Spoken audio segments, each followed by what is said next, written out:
The following program is rated MAL. It contains strong language and is intended only for mature audiences.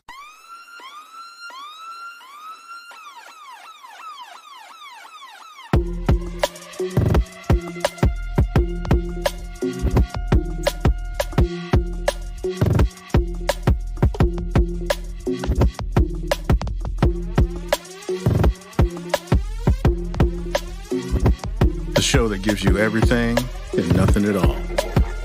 That's everywhere you don't want to be. It's Ruben, Mo B, and on the ones and twos, AG.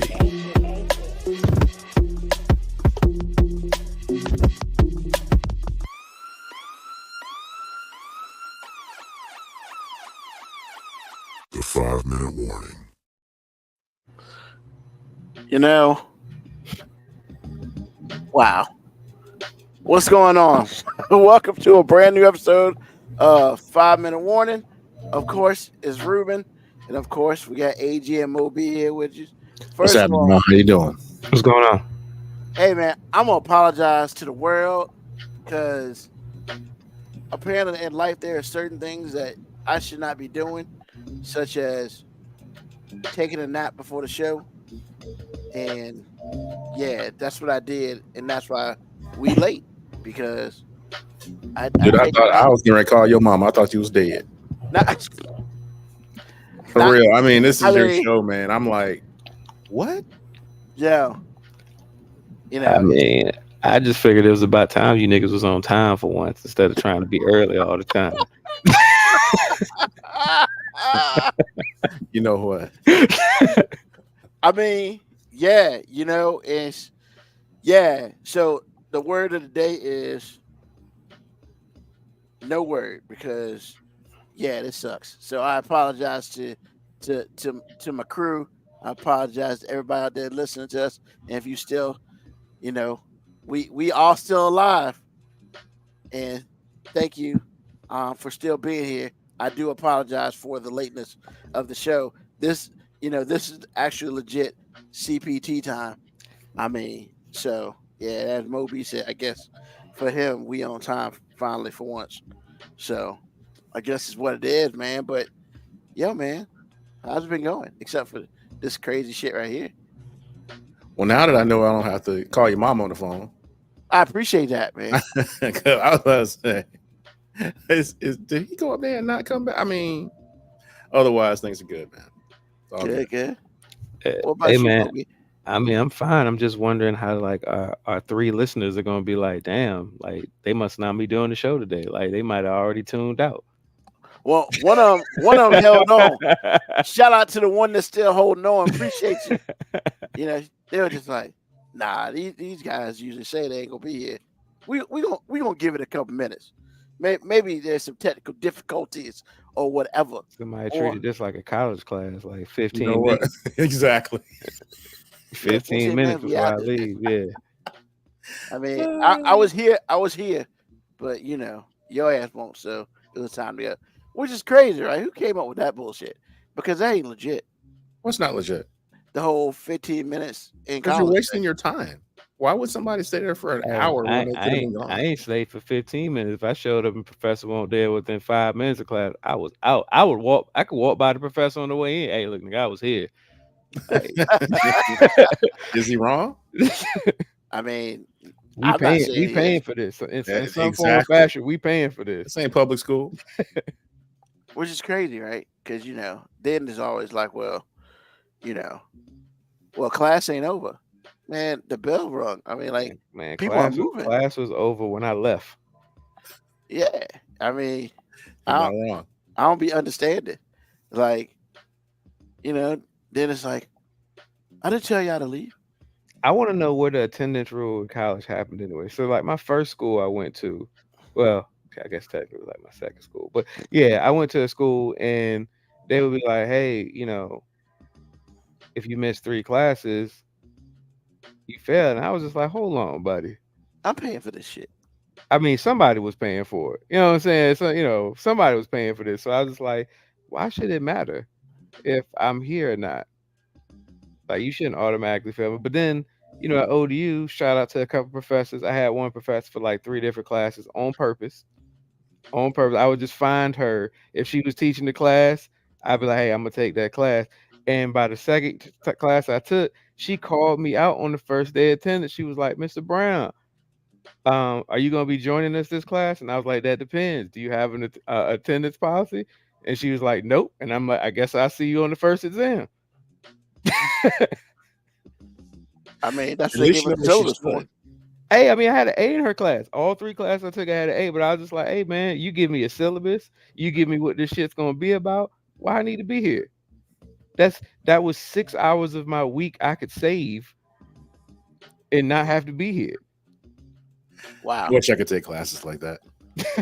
I mean, it wasn't all of them, but that's why I'm like, hey, I'll make her class, and I'll be like, oh, it's in the morning too.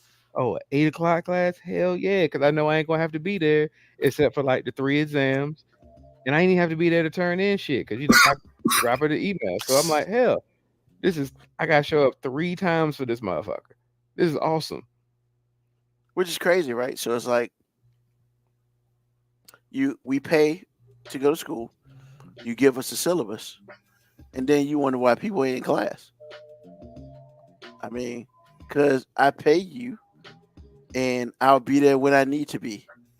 I mean, I I mean, don't look, understand. some professors were anal about that. They wanted you in class, but I had a couple that was just like, hey, it's your money or somebody's money. You know what I'm saying? Yeah. If you want to waste it by not being here, cool. And my thought was, hey, if I don't need to be here to pass this class, why am I here? Give me the syllabus, give me the information, and I'm out. I ain't even had no book for that class. I'd be like, man, please. Especially if it's like, um, was it biology, basic biology? Oh no, man, these are psych classes. But I mean, luckily I had a friend who ended up she was always in the same classes with me, man. You know what I'm saying? We usually protect the names, but I'm gonna give her a shout out, man. Shout out to Georgette. You helped me get through, man, because I won't paying for them books. You know what I'm saying? She would come through. I'd be like, hey, can I get the book for the night? And she'd be like, cool. I study for the test. I'm good. I Georgette mean, got me through about 4 or 5 classes that I didn't get a book for, because she would have the book.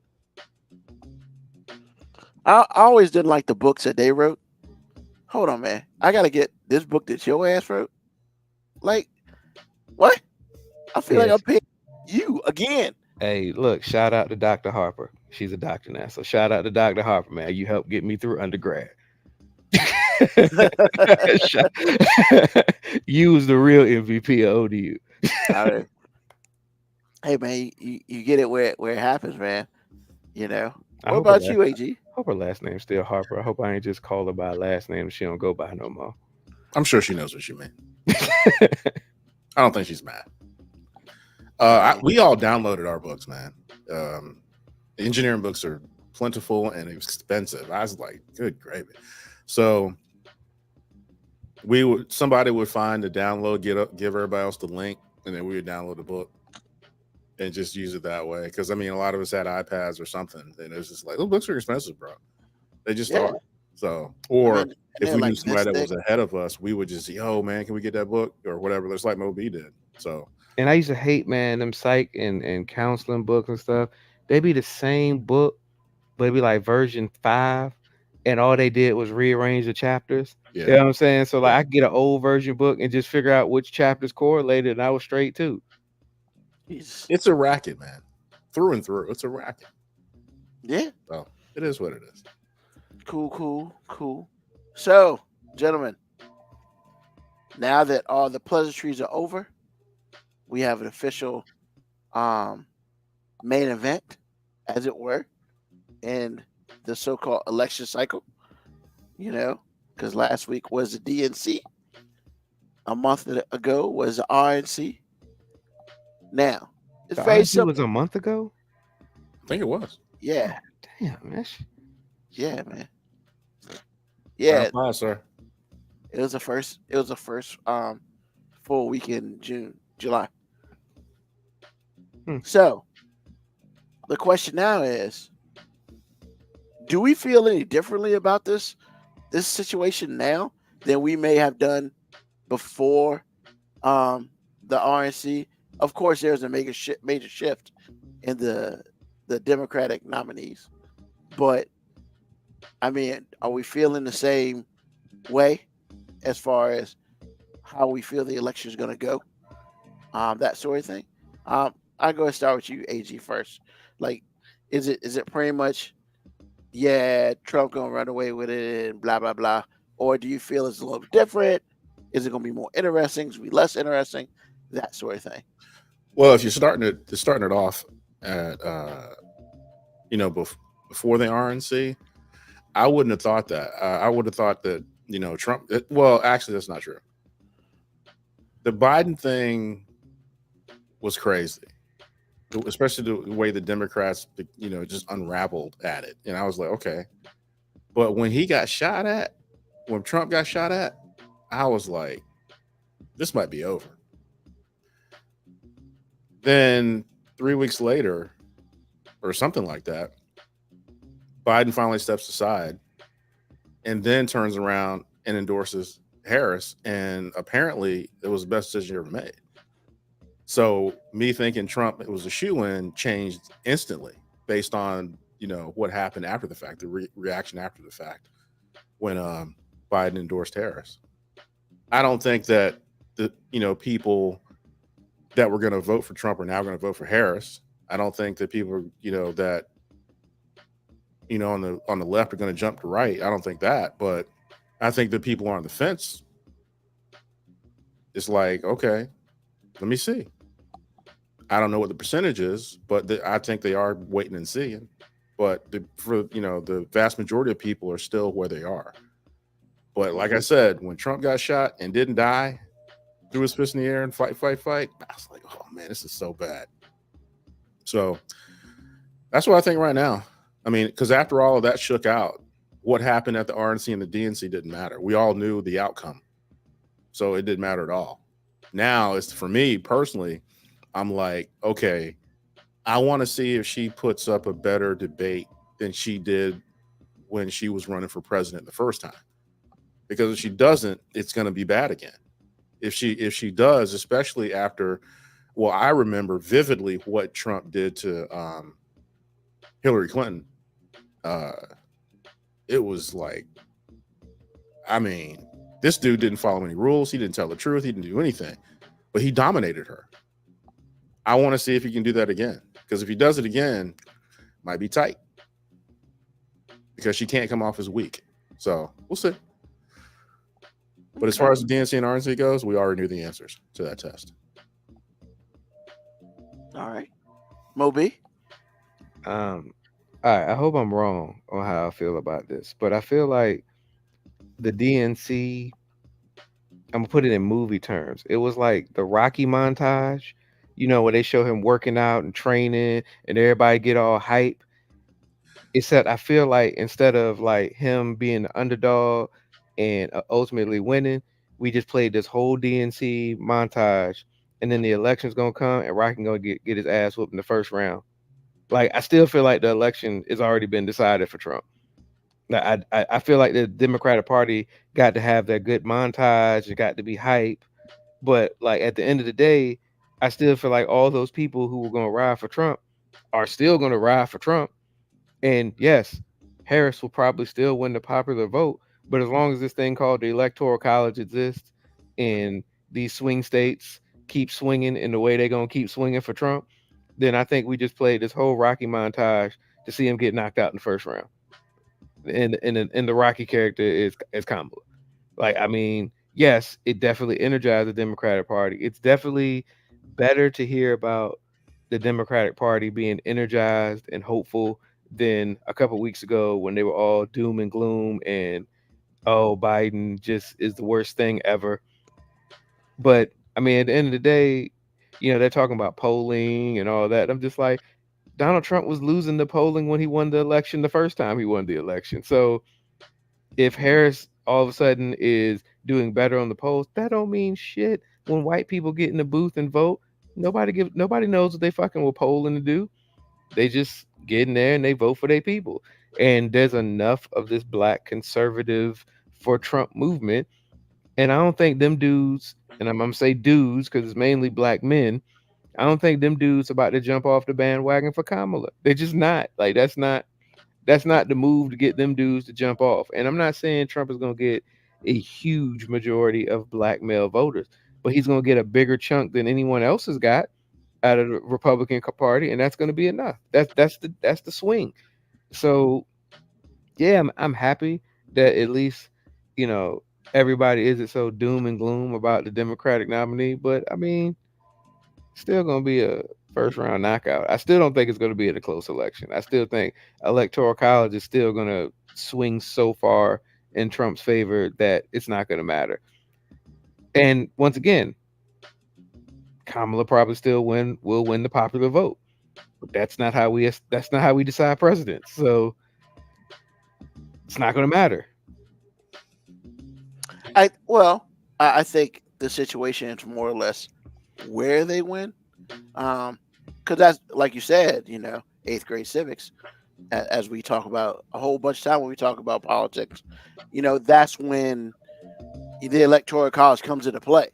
It's like it's not exactly, as you know, how many you win the popular vote by. It's where you win the popular vote, and you know, polls. I don't know, man. Like I feel I'm very iffy on polls, man, because I feel like they talk to just a random 1,000 people every day, and you get what you expect to get because where you go. So like, I'm kind of really just like, I disagree with your polling theory because I mean I think polling in the past and even currently still has a purpose. It gives you a baseline starting point. But however, I think the way people approach polls are different now because, you know, if the candidate wasn't so publicly toxic, meaning that like Trump is a make or break person. So there are a lot of people who are Trump supporters but don't want to be seen in the same light as Trump supporters. So they're more likely to not ever tell anybody they're a Trump supporter, but they're going to vote for him because, you know, a lot of people really, and fair or unfair, I do think it's kind of slightly unfair that we pigeonhole everybody who votes for Trump as a bigoted racist who hates all minorities. I think that's unfair to call them that. I don't think it's unfair to say, well, if you're voting for him, you're very comfortable with the idea of a bigoted racist person running the country, even if you quote unquote have other reasons you're voting for him. You might. Like, I don't think everybody that votes for Trump is a racist. I just think everybody that votes for Trump is okay with a racist running the country as long as it serves whatever they vote for. And that's okay. But I think as long as it's toxic like that, polling will never truly get an accurate depiction of how people actually feel. And we learned that the first time Trump got elected because he was down in every poll. Every poll. And that shit won't even close. For real. It just wasn't. It wasn't close in the popular like Electoral college. I'm saying yeah. it wasn't close in the electoral college. And that's all I speak of because of course more people are gonna vote for Kamala than Trump. It's numbers. Oh, yeah. And I mean the Republicans haven't won a popular vote since, if I'm correct, Bush Sr. Yep. Daddy Bush. So like, yeah, so we're talking 1990. That's the last time the Republicans won a popular vote. And, you know, so, and I would dare say he was pretty, I mean, keep me honest, AG. He was probably more of an moderate Republican back then, right? Mm-hmm. Yeah. So, okay, I mean, he was moderate Republican, but he still had enough of the leftover Reagan scent on him. Yeah. That, you know, that Doing up. And I mean, and you know, why not? Because Reagan did 2 years and he was there. You know, he couldn't get a second term. And a lot of that was just based on what was happening in the world, you know, Operation Desert Storm and all that. You know, so that didn't help him any. And then, we went from him to, I did not have sexual relations with this woman. Well, it wasn't just the Desert Storm stuff. It was also like people had about 10 years of reflection on what the actual quote unquote war on drugs actually was, which was Oh yeah. a war on blacks. I mean, New Jack City. If that ain't the antithesis of the war on drugs, It's at like when that you start the time. war on drugs in the early 80s, and then 3 or 4 years later, like the crack epidemic is bigger than it's ever been. Yeah. Where did you However, where did you it's like fall? it's like shit's worse than it's ever been. More black people are getting arrested, and nothing has happened about the actual drug problem. The only thing that's happened is black people in low income areas now are deathly terrified of any type of authority because they got to do whatever the fuck they wanted in the hoods back then. Yeah. And then they came out with movies called The Blue Eye Girl. About, I guess, if you do cocaine, your eyes turn blue. That's how they know you high. Which is possibly one of the stupidest movies I ever watched when I was a kid. But yeah, just say no, man. I mean, I guess in the thought process it was good, but then they stopped thinking about it. What in the thought process was good? I mean, like what they were talking. Oh, just say no. Oh, it's a good You slogan. mean it's a good disguise? Yeah, and then it was just like, wait a minute, what the hell? I mean, so yeah, I remember being in Petersburg and going through that. And Oh yeah, good old Dare, man. Like I remember that, and I remember just thinking how ironic this Dare shit is. Like Dare Bear, man. Goodbye, it's like Smokey. I could be walking. Now we got the Dare Bear. I could be walking through my aunt's. Yeah. Okay. What'd you say? I was asking if he came to the high school or junior high. Oh yeah, but it thought it was ironic. I could be walking through my aunt's neighborhood in Savannah, Georgia, with a Dare T-shirt on, and the police would assume I was going somewhere to help my cousins or something sell drugs. I'm just like, yo, so I got on a goddamn Dare shirt, and you're like, oh, that nigga looks real suspicious. That little chubby boy with the high top fade, can't trust him. Even though his shirt clearly says, "I don't do drugs." Now, in all fairness, my cousin did have the crack house across the street from my aunt, so I guess but they didn't know that. You know what I'm saying? So, and there, ladies and gentlemen, we have is what is called problematic. Moco Cowboy, we see you out there. If he wins, PA is over. So it depends who you talk to. I've seen a lot of different ways where there, the one thing that Biden had was the blue wall, and that was his only route. However, they're saying that Kamala actually has multiple routes because she has quote unquote energized the party to a point where, there are some states that have normally not been in play are in play. Of course, there's a whole New Mexico, Arizona situation. Nevada, that's a route that she can go. They're talking about, and I mean, you can listen to some people, can listen to everybody. There's people out here saying Texas is in play, and I look at them and be like, "Bitch, please!" Like, I got a question. Yeah, it's an honest question. Honest question. Like, is the elections like the state Olympics? Like, because what I'm saying is like, every 4 years the Olympics come around and we hear and talk about countries that we don't ever fucking talk about any other time. And then this election comes around, we talk about Michigan and Pennsylvania and New Mexico and Arizona. It's like, yo, when the last time New Mexico gonna come up in a conversation with anybody who's not in New Mexico? Never. I mean, isn't it just like the black people?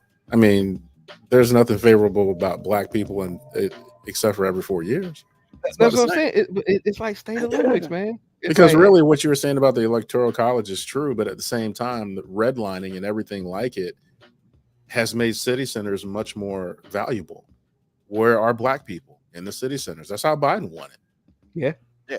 Every big state that you thought would have gone Trump's way didn't, because all the black people are in the city centers. Hell, So that's why Virginia has been blue. We've been blue because of like 3 Fairfax. areas. Yeah, 3 areas. Northern Virginia, Richmond, and pretty much like Norfolk. That's Right. pretty much it. So I understand what you mean about the Electoral College. I don't know if it's going to be a runaway based on the Electoral College because of what I just said, because we saw it unfold like almost 4 years ago. So there is that. Yeah, I mean, it's just, But then it makes it more important what we had been saying for the last year about, black men in particular jumping ship. So, or just being brazen about how they feel about Trump. So it's just like, that becomes much more important. But I'm just saying, as long as black people are, in the cities and white folks are in the rural areas or suburban areas, the Electoral College isn't as easy to get for the Republicans as it used to be.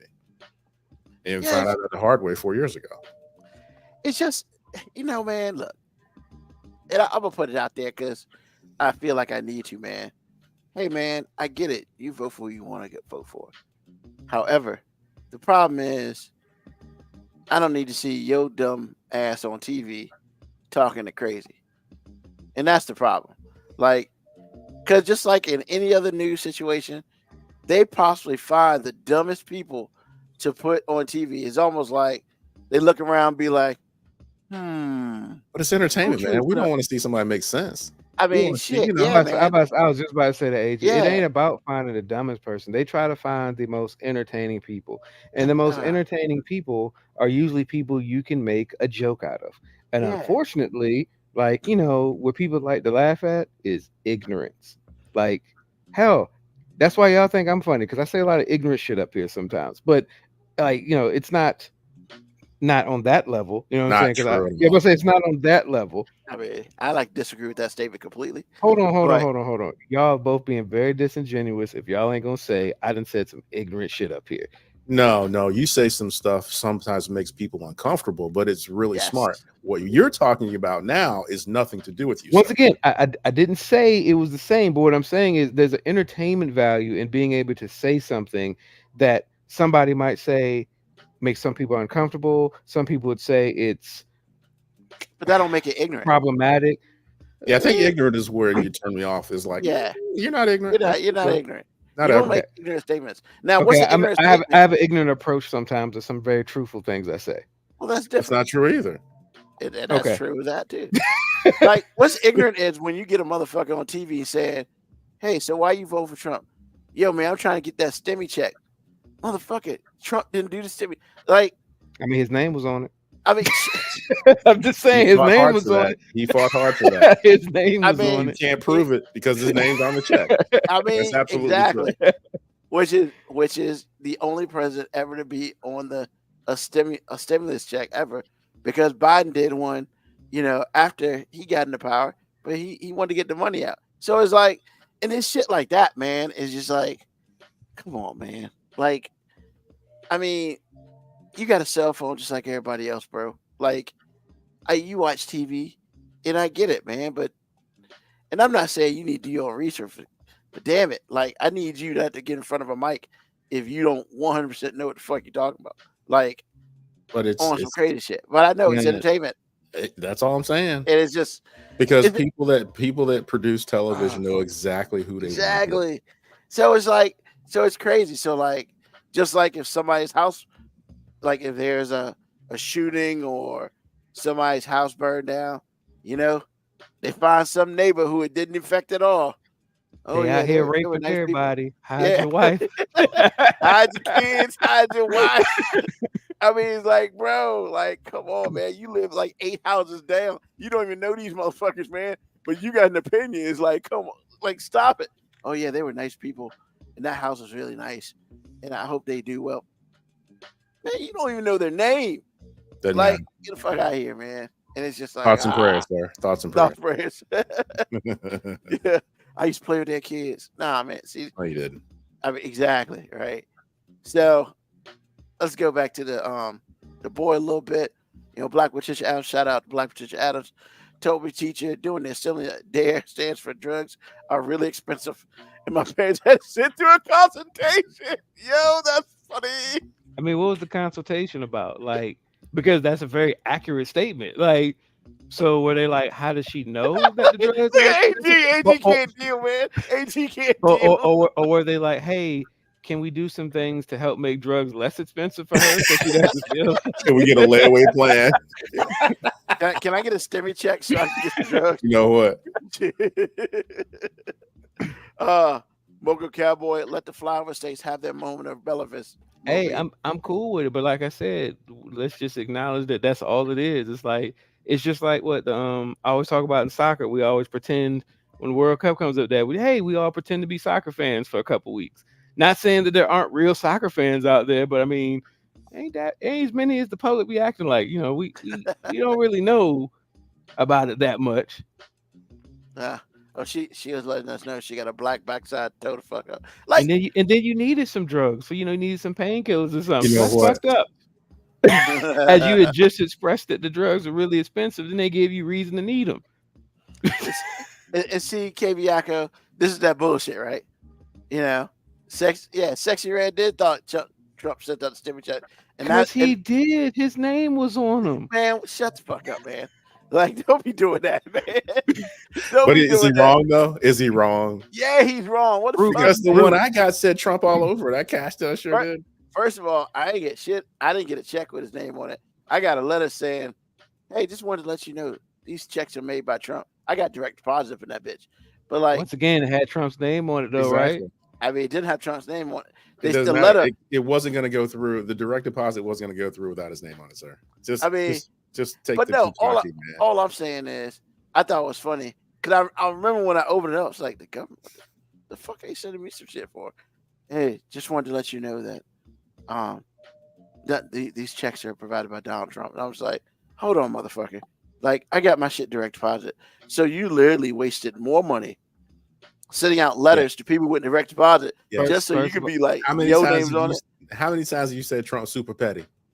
Not only that, Ruben, like, bro, don't do that. Don't be disingenuous about that. Like, respect the motherfucking marketing. Like, we know that's what, like, bro, you can say it was a waste of money, but nobody considers marketing a waste of money. It's a necessary part of business, man. He had to market that shit. Yeah. And it worked. And not only was it marketing, it was fucking effective marketing. Yeah. You're acknowledging how effective it is as you're trying to say it was a waste of time. No, you can't do effective marketing and then say it was a waste of money at the same time. No, it was money well spent. The marketing worked. Some shit that because he made a lot of people forget that he dogged Obama for doing the very same thing. Yep. And it's just like, wait a minute, Obama does this and it's a bad thing. You do it and it's wonderful. What's the difference? Well, and he didn't even want to do it, which is the crazy part. He wanted to fight it, and then they was like, "Yo, man, these people need this shit." Then he's like, "If I keep fighting this, I look like a bad president." Yo, let me put my name on that shit. That's a good idea. No, it's not. You held up money for people for like 2 weeks. Great fucking idea, Ruben. It's marketing. I'm not saying it wasn't great marketing. I'm just saying the purpose was poopy. Just come over to the dark side, man. Yeah, man. Like, use your anger. Nope. Motherfucking sun is shining, bitch. Oh, nah, I ain't doing it. You know. But yeah, man, it's just like, and that's the shit that gets me, man. When I see, you know, or like you see the black dude, yeah, man, you know, when Trump was in power, he made sure I had money in my pocket. You don't work, motherfucker. Like, what are we doing? Like, you don't got money in your pocket now? Like, get the fuck out of here, man. Like, see, you're mad about the wrong things. Don't be mad that don't be mad that the ignorant black person is saying these things. Be mad that nobody has been smart enough or direct enough to actually explain the error in their ignorance. Because we all try to fight saying that they're stupid, and it's like, no, they're not stupid. They've been fed a certain line of information that nobody has done an effective job of disputing in their life. It's like what do they say? Don't hate the player, hate the game. because look, a lot of black people feel that way. Like, oh man, money was better. Oh, he did stuff for HBCUs. Like, these are all marketing ploys, but it's been marketed well. If you've got enough people who actually can, on its face value, sit there and think that it's true. Like I was watching something on YouTube because some guy went to the RNC and he was basically trying to do like a 20-minute thing about like the new Black conservative, like where they come from, why they believe what they believe, what they believe. Came from. Yeah. And he was interviewing one guy, and the guy was saying, hey, there were times when the Black community, he's for Black individualism. He said, everybody's trying to do this, we got to be us, it's Black individualism. And then he started talking about Black Wall Street in Tulsa, which was completely Black togetherism, like, what I'm saying, like, just, but then he was like, and that was great until the policies ruined it. And the dude interviewing was like, hold on. The guy was like, hold on. What the fuck did you just tell me? The interview. Whoa. Literally, the interviewer pulled the mic back and said, no. Let's be clear. White people killed that, not policy. And he was like, no. And he was like, no. We're not going to do that. He was like, but they had planes with bombs and whatnot. and then the Black guy was like, well, it wasn't all white people. It was just those white people. And then the Black guy started bringing everything. He was like, Harlem Renaissance. And he's like, yes, these were different groups of white people, but different groups of white people in different geographical locations, all doing the same thing. Oh my God! Hence why I'm saying it was white people who did that. This mother trucker tried to say that policies destroy Black Wall Street. Get the fuck out of here, man! Bro, and destroy Tulsa. Yeah. Hey, when the show's over, it's like 3 minutes. I can find that part. I'm gonna pull that shit up. I don't even know if I could do that. No, man. Wait a minute. Because it's funny because the guy was like, he was having really respectful dialogue with me. We talked to the pastor that spoke at the RNC, and he was being real respectful in his pushing back. But like when that dude said that, he was like, whoa, wait a minute. We're not gonna do that. It was white people who killed that. Like let's policies didn't do that. So you mean to tell me this dude didn't mention anything about how they burned an entire city? Not a city, but I mean they burned down a whole neighborhood. I mean, it's such a perfect picture because it's a Black guy. He's a Christian rapper, and he has a shirt on that said "God greater than evil," and God greater than government. So he has God greater than government on, and he basically says that policies ruin Tulsa. See, no, not the people blowing shit up and burning stuff down. I can tell you with almost certainty that this dude attends a white church, has for years, and his brand of Christianity helped him get where he is. I guarantee you, he is not Black adjacent. And he was talking to the pastor who and he's the church Black. in Detroit, the pastor in the church in Detroit that had the Trump come. And he was like, man, he said, if you would see the voicemails that I got with people calling me everything other than God's. And I'm just like, yeah, it's probably because you invited Trump to your church that has mainly Black people, and none of your Black congregation was actually in the fucking church. That's probably why they're mad. I don't think it's just because Trump was there. I think it's because Trump was there, and then you essentially kicked all the niggas out. Or maybe you didn't kick them out. Maybe you just didn't invite them loudly. Or maybe you did invite them and they gave you, a lot of resistance. And you said, oh, well, I'm going to have them come in anyway. Jesus. Oh, my God. See, and that is the perfect type of ignorance that I hate seeing on TV. Like, what? And that's why I was so vehement about saying what I said earlier. Because what you just described to us is ignorance, sir. Agreed. The way you characterize yourself and use ignorance was completely 100% wrong. Sorry, I hate to say you're wrong, but you're wrong. And it's just like, see, I've been wrong before. I'll be wrong again. I'm just saying, man. It's just like when you say that, I said, no, Moby, no, that's not who you are. And then you come up with what you just said. This is why I was like, no, because that foolishness. How you gonna burn people in their own homes? You gonna go out to the dude that usually, has insecticide in his plane where he crop dust, fit it with fire bombs, and then continue to bomb the city. This motherfucker. And I'm like, Policies. You killing people in the street, you raping people, you doing all these Hey man, that's policies unfair. did that. Policies did that. What the fuck, man? Like, Hey, What bro, the fuck and are you saying right now, bro? I had the most profound Oh my respect for gosh, for the dude that was doing the interview, because like he'd been letting people say stuff, you know, he'd been giving like respectful, cordial pushback. But when he said that, he was like, whoa, Mike back. Mike what we back. not doing is that. We gotta clean that one up a little bit, like, because policies didn't burn shit down. there was no policy that happened and all of a sudden shit started exploding. Oh my God. That's not how it worked.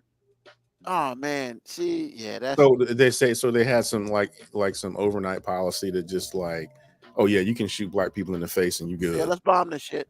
Really? I mean, I promise you, man, I'm being literal. They had planes dropping fire bombs. You Yeah. What You the ain't gotta fuck, explain bro? that to me, man. I've watched several documentaries on it. I've seen people who were interviewed who were there. I mean, You know, You burning people with women and children in the crib, and you burning the house. that's just Anybody like saying, who tries to escape gets shot in the face or in the back of the fucking head. Are you serious? that's just like saying Jim Jones is a patriot. Man, look, Like, what the fuck, look, I'm man? gonna tell you, and I hate to say this because I don't really know this dude, and I may be completely wrong, I'm glad you don't know this dude. but I'm telling you, he has spent so much time in white America, especially in church, based on what his shirt says, that he is not black adjacent. He is not even black adjacent. And the reason I'm getting so wired up about this is because I have family members like this. You can't grow up in there are some suburbs you can't grow up in your entire life. And then you expect to have any shred of what the black experience is. Because you have been comfortably numb your entire life. You don't know what it's like. You don't even, man. It's, oh my God, bro. well, AJ, I'm gonna give a little pushback on that, because one of the things that this interviewer inspired him to do this was a book called Black Conservatism, like the Grifter. It's a kind of a recent book, and the book was describing how a lot of the movement in Black conservatism isn't necessarily about Black people who actually believe all these things that they're saying, but they're basically some people who have realized that there's a way that they can get monetary gain or power by saying these things. Candace Like, I guess Owens. like the definition is like someone who swindles people out of money through fraud. So he's basically saying a lot of these grifters, you know, your Clarence Thomases, these are people who've had Black experiences, but in the midst of that Black experience realized, you know, fuck the rest of these niggas. I think I can phrase this or frame this in a way that I can get positive out of this negative. So I'm just going to say whatever these white people want to hear, or say whatever these white people will endorse me to say, so I can reap the rewards for being their friend. Candace Owens. No, I totally agree with what you're saying, but that's not where I'm coming from. No, what I'm saying is, so, you know, like the pastor, Mm-hmm. because he accused the interview actually accused the pastor. He was like, some might say that you're a grifter, because he was like, you know, before you invited Trump to your church, before you spoke at the, you know, nobody was thinking about you speaking at an RNC. Nobody even knew who your name was. But now, since all of this, you're getting all of this attention, all this money. He was like, well, I'm not getting money, because if I get money, it's all going back to community in my church. And he was like, doesn't matter. You're getting all of this attention. You're getting all of these things. And that doesn't necessarily mean you actually believe what you're saying, or that you actually feel this way. You just realize that through the group's pain, you can somehow get benefit or gain from it. So, like, 'cause I feel that way about not the Black conservative voter, because I mean, you know, they're not really getting any positive attention, but for every Black Republican, for every Black tap dancer in politics who basically suck dick and chuck and jive for white people, like, I don't believe most of them really believe what they're saying. I think they've just really, really done a good job of compartmentalizing and being like, hey, fuck them niggas. I'm gonna get mines. And they might not say fuck them niggas. They might just be like, I'm better than them niggas. Same thing. It is. No, it's the same thing. You're splitting hairs. It's the same thing. No, I'm not splitting hairs, but what I'm saying, it's motivations matter. Now, the result and the action from that is the exact same thing, but motivations matter. And I think sometimes we simplify people's motivations a little too much. Like, there is a difference between somebody that's saying fuck you and somebody saying I'm better than you, because one is a problem of narcissism. You're never going to fix that. The other is a conscious choice of hate, and I really have a disdain for that person. Like the Clarence Thomas shit, that I have a special type of disdain towards him, because I don't think he's just a narcissist. I think he actively hates his own people. Like he literally goes out of his way, and it's not just about him making money. It's not just about him sweetening his deal. I think he truly hates black people, including himself. Like he hates the fact that he is black, so he's been spending a large majority of his life trying to bleach his own blackness through action. Like, hey, I'm gonna do all these things against black people. I'm gonna find the whitest woman that hates black people the most, and I'm gonna try to marry her. I'm gonna do all this shit. If you know, when I have to meet my maker, I'm gonna look at Jesus and go, "This is your fucking fault for making me a nigga. Fuck you too." Uncle Ruckus. And he'd be like, I would have worshipped a different God if I knew my God was a nigga lover. Like, I feel like that's really in his internal monologue. So that's why I say you say we're splitting hairs, but I'm like, there's a difference. I have a different level of disdain towards one group. I hear what you're saying, but I'm not coming from that place. I'm coming from the place of I know people like this guy.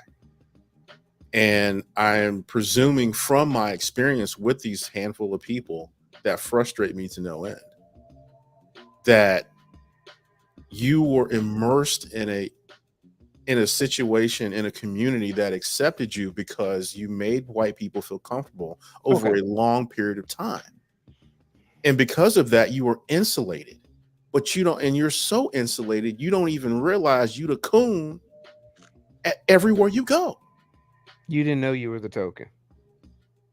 Exactly my point. Yeah. And so when you go to the RNC and you wear the shirt and you say the words, you're talking about one person. I'm talking about someone else, because the person I'm talking about believes every word to their core. Now, and again, with the narcissist thing, that's very true. However, one huge tentacle of narcissism is self-hate and hate in general. So we're kind of connected there. However, I am talking about people that have lived a certain life day to day in a place that is very not like them. However, they're accepted because of their parents, their vocation, how they talk, how they move, all the things, and it made their white surroundings very, very comfortable. And because of that, you have a golden ticket. It's not real. It's just gold-plated. It'll turn your hands green. However, you are insulated. You don't feel this stuff. You don't feel anything because you the good nigga. And sometimes they tell you that. Yes, and it feels good to you because you're accepted. You in the house. And so you have a seat at the table. It's not a table. You think it is, but it's not. You gotta see it. And again, and don't get me wrong, I'm not saying dating white women is just like a straight line to what I'm saying. It's not, because I caught what Black Morticia Adams was saying, and two things can be true at the same time. But when you are used to this lifestyle, it leads you to believe every word that comes out of your mouth and everything that white folks have taught you to say, and you don't question any of it. Everything is policy. Everything is, well, we have good and bad people on both sides. All the things.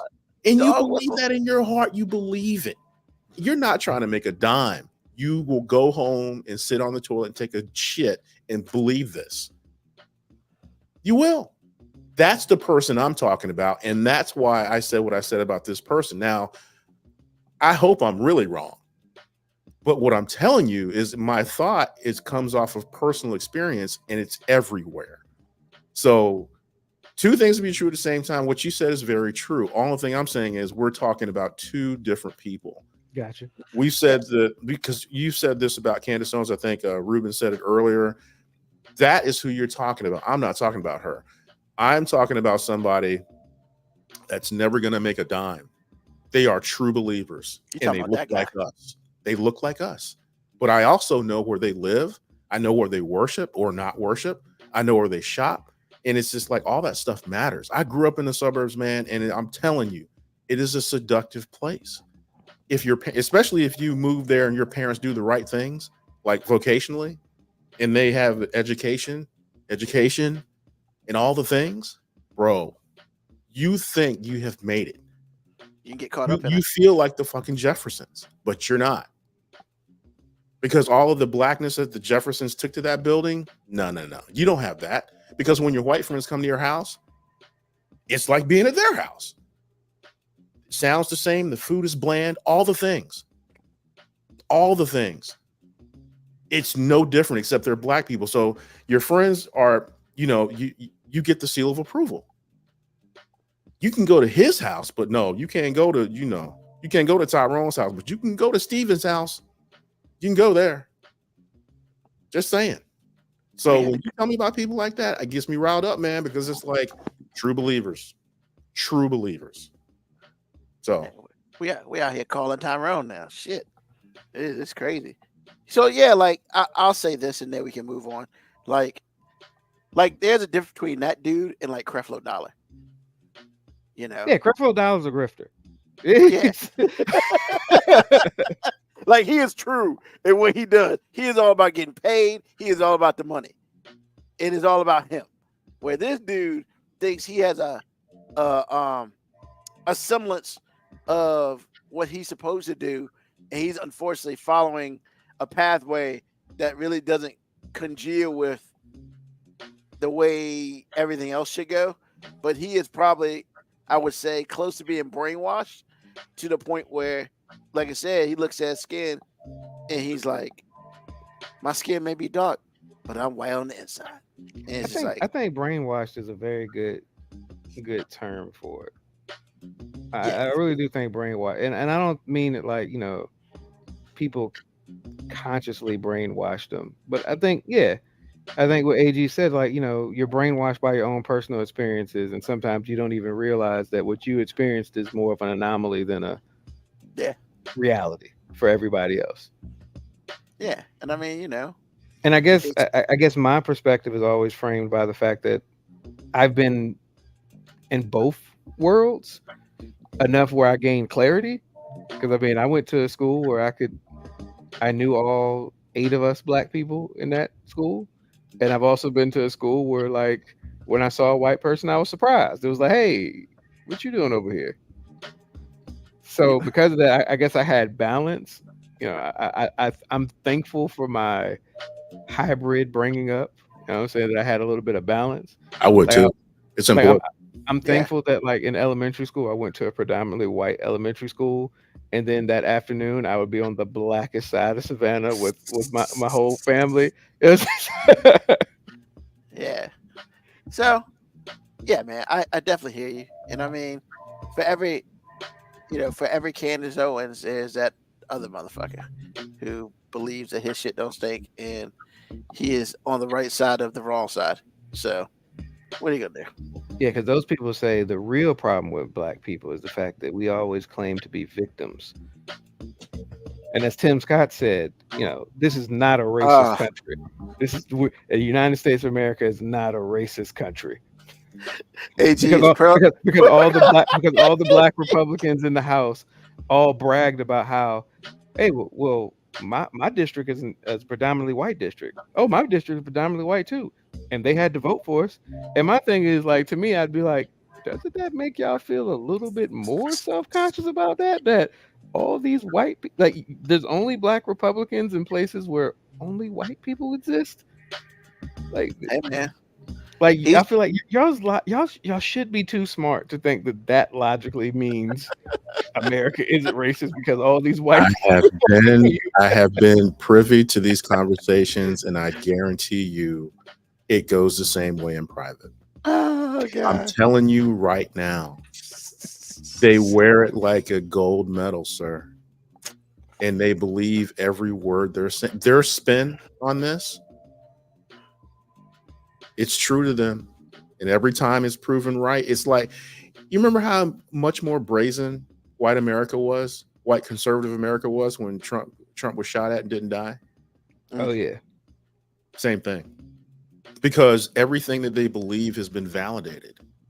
And I'm telling you, it's like committing crime and never going to jail. And everybody knows you committed a crime. You know how much power I'm telling you, bro. It's real.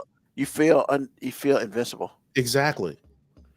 And that's what Trump. That's what all the conservatives have done with Trump. You know, even the pastor that spoke at the RNC was like, he got shot at and didn't die.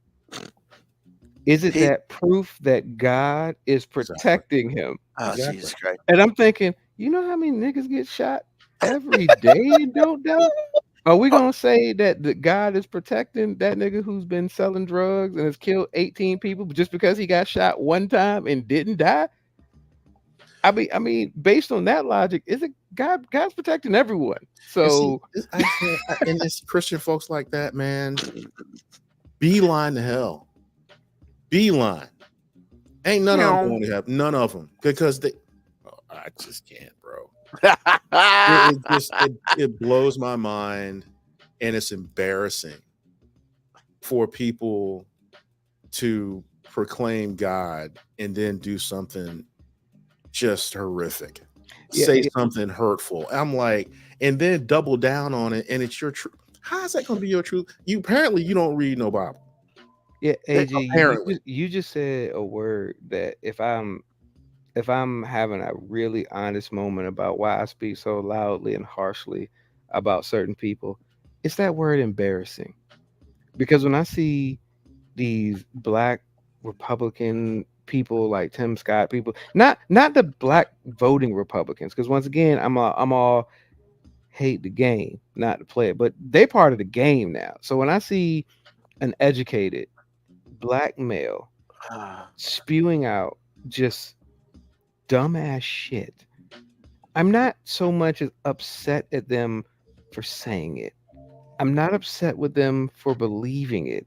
I'm embarrassed that a black educated male represents, because we all know as black people, we have to represent for everybody. So as soon as one black person says it, all the white people will shift the frame, say, hey, Tim Scott said it. There it is. Tim Scott said it. I mean, he's black.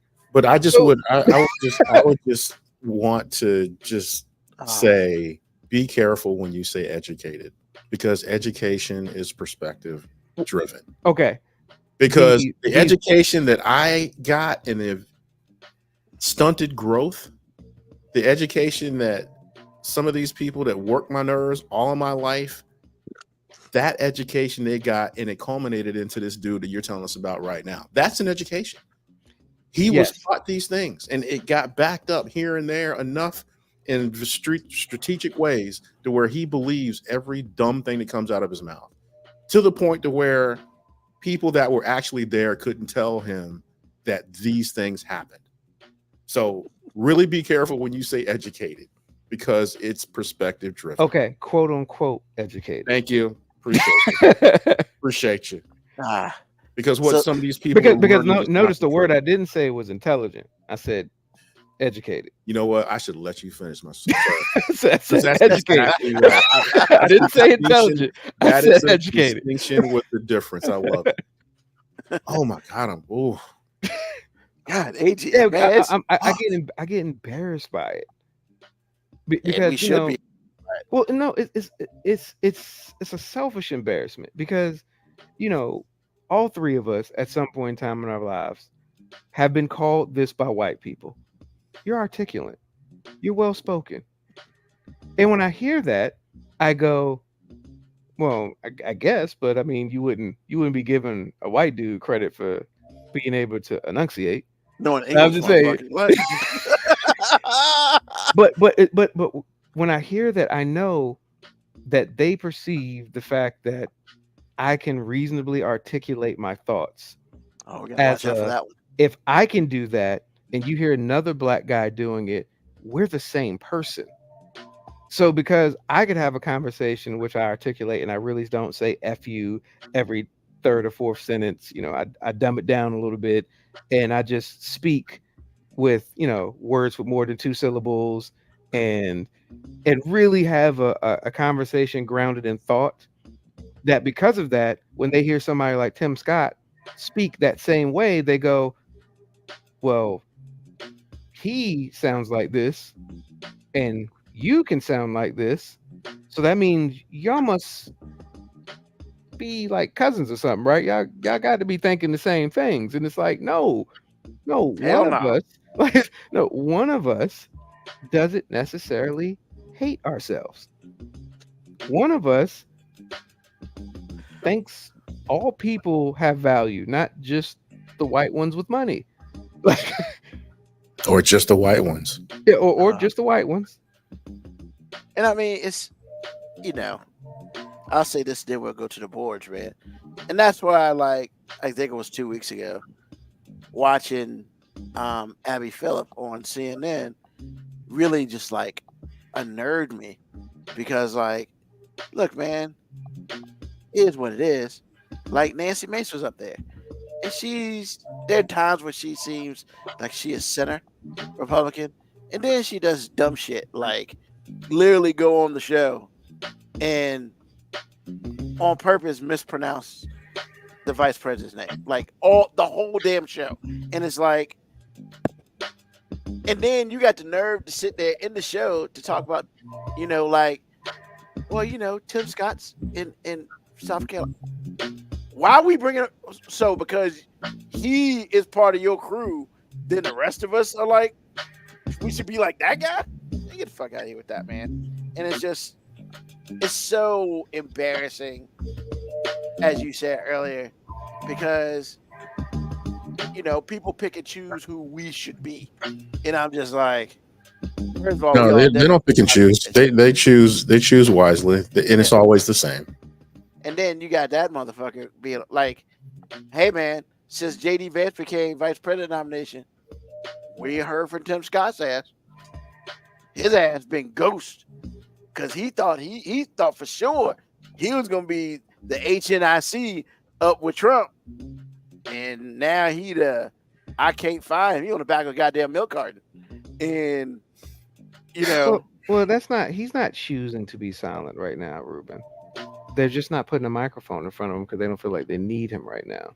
Well, as we get closer, thank you. They'll need him again. Yeah. Thank you. And he'll be there. He's on his knees. Yeah. He's got his mouth open. He's just waiting for us to enter. That's what the Republicans doing. They basically, hey, just stay there with your mouth open. Keep it moist. Trust me, we'll insert that Republican penis back in you. Then you can suck for a little bit. Trump will do this, and he'll get on it. Django Bukkake all day. Django Bukkake all day. Please, sir, may I have another? Yeah, and that's about. So, yeah, man. Yeah, but I can tell.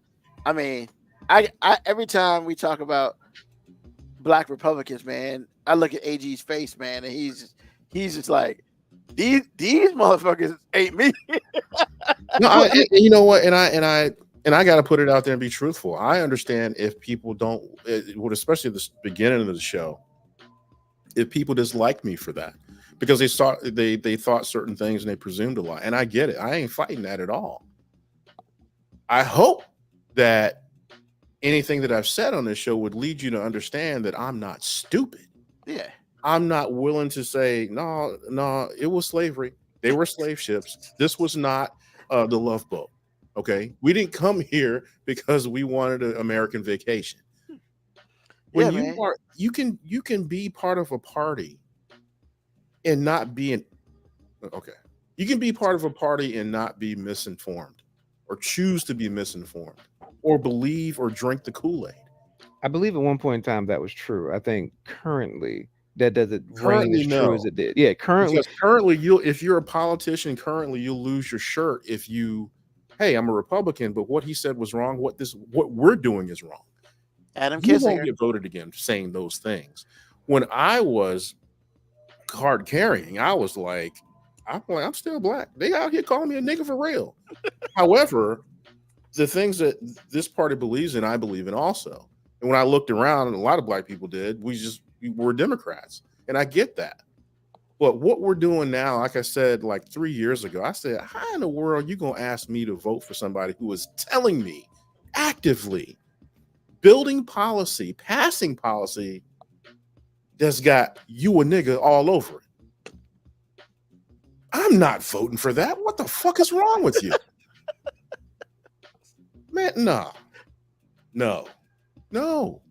If I'm gonna take some cum in the eye, I'm gonna benefit. Okay. you said you want the money on the dresser first. If you look, man, Hey, because the Democrat, let's be honest, the Democratic Party are full of other white folks that don't like me too. However, they not out here actively trying to kill my ass. They just not coming on my face for free. Okay, they say, hey man, you're gonna benefit too. the alliteration that we use on the show is Just saying. I mean, look, No, I mean, all I'm saying is don't get me confused, because I feel like sometimes, and this is probably just my internal thing, I just feel like people lump me in with these fucking idiots. And I'm like, no, well, back the fuck up. No, that's not me. Just putting it out there. Just putting it out there. I mean, to be honest, like when I first got on the show, and you know, you were the resident black Republican up here, I was like slightly relieved in a sense. Relieved? Yeah, and I'm gonna tell you why. Because like I've never prescribed to a political party, because I've always thought political parties stunted thought. Because anytime you are, I joke with Ruben about this with fandom in sports. He's got the Yankees thing behind him, and I've always said, hey, it's always easy to root for the team that's always winning, and because of that, I've seen this guy support certain people when they were on his team, and then when they're on another team, even though they're the same person, totally turn on them. And that's how I've always felt about political parties. It's like, because political parties are about your group and not about the thoughts in the country. Like I've always hated when people assumed that I'm a Democrat, because I'm just like, no, not black. And then when people go, well, you're not a Democrat, you're a Republican. I'm like, why do I have to be either? Yeah. I mean, because I can honestly say, as somebody who has voted, I have voted for a Republican before, and I have voted for Democrats. So I am not just thought independent. I've also been voter independent. Oh yeah. And that's because I feel like truly there are so many more black people who would love to be true sense Republican conservatives. Because when you really think about Republican conservatism, it sounds like a lot of old black thought. Church, family, independence. Like to me, those are all very much rooted in black. However, the current construction of red right now doesn't have anything to do with religion, family, or independence. It doesn't have anything to do with that. And I would also say the Democrats don't really have anything to do with, I don't know, actual liberalism, actual equality. I think what they do is they pander to get votes. And I think you have some extremists like AOC, which I mean, look, I get it. Sometimes extreme times call for extreme measures. My thing is, if you have a problem, you don't answer every problem with the most extreme answer, because you have to make that answer make sense. And some of the things that, you know, some of the super liberals have suggested just don't make actual sense, and they're not grounded in like, oh yeah, we could actually make that happen. You know, like, you know, we always act like this money is this thing that just, you know, magically appears whenever we want to, but like that's not how it works. Yeah. We can't say, well, we should be able to just pay for all this and give money to everybody for all this. It's like, yeah, that'd be awesome. You can't do that and say capitalism matters. You can't do both. You can't do two things at one time sometimes. So I've always felt like I just really wish we could eliminate parties and just have people say, hey, I'm going to have my own ideas. Here are my ideas. If you support it, vote for me. If not, don't vote for me. Not, oh, well, I'm a Republican, so I have to vote this way because my party says so. Because I truly believe the Republican Party's downfall is their loyalty. And I truly believe the Democratic Party's downfall is their lack of loyalty. Like, it's just like if they could just meet somewhere in the middle. Because Republicans support Republicans, like even the people who have been loud never Trumpers. If you look at their voting policies, they vote with all the other Republicans. They just, you know, out loud quiet say, about it. No, but out loud they say we don't like his get down. And you know what? I can actually respect somebody who's like, I don't like yo get down. But I mean, this policy shit is still what I want. Unfortunately, on the Democratic side, we don't do that. It's like, if you don't like their get down, this motherfucker should drop out the race. Like it's I don't know, man. It's a horrible system that we have, and I've said it multiple times. John Adams said a two-party system is the death of democracy, and this shit been dead for a long time. We just keep trying to revive this shit that ain't never gonna actually be. This idea of democracy is severely flawed, and it's not real. It's a figment of most people's imaginations. In fact, corporations actually run the country, not a party. And nobody likes to say that because it, you know, sounds doom and gloom. But I mean, yeah. So actually, AG, I was refreshed to see a Black Republican say what their views were, but not feel like they had to compromise their morals to say what their views were. Because a lot of the Black conservatives that we see publicly portrayed are people who say they have Republican views, which I'm cool with, but then they throw their fucking moral compass away and make it seem like you can't have conservative views and care and be a decent person. There's like, hey, you can do both at the same time. I know it's a novel concept, but it's you're able to do it. It's possible. Now, politically, you probably can't be successful, like as you stated, because as soon as you start doing shit like that, you get voted out. But I mean, I don't know, man. Like you said earlier about it being unfair, that we label and profile Trump supporters. It's actually unfair because I don't think you need to be profiling people 100%. But at the same time, I'm like, they kind of tell you who they are. Once again, it's like two I things said, being true at the same time. I mean, because almost 90% of the people that I hear vote for Trump, they look, sound, and move a certain way. Once again, I'm not saying everybody is a bigoted racist that votes for Trump. I'm simply stating that when you vote for him, you're basically saying out loud, I'm okay with him being one. Which gets us back to point one. Yeah. We're going in circles. We're saying the same thing. You just take longer to get there. The bottom line is you're fucking racist. Now, you might not be a racist like to the nth degree where, you know, you on your, you know, shared family calendar, you got the KKK meeting coming. I mean, look, AG, I'm sure they got like 2 Black friends. Yeah, well, that's starter kit racist to me. Just saying. Starter kit racist. So again, I'm just a little heated, bro. All I'm saying is just like people like that let people like me down because it's like you have no common sense.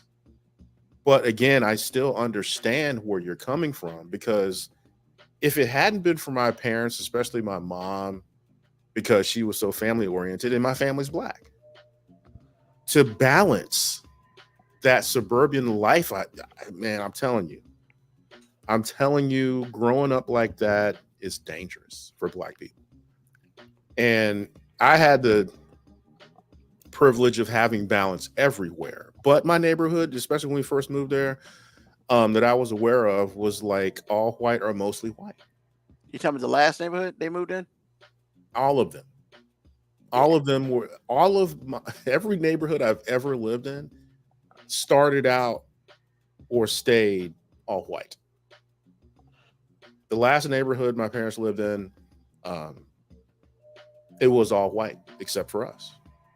The first neighborhood that we lived in, all white except for us.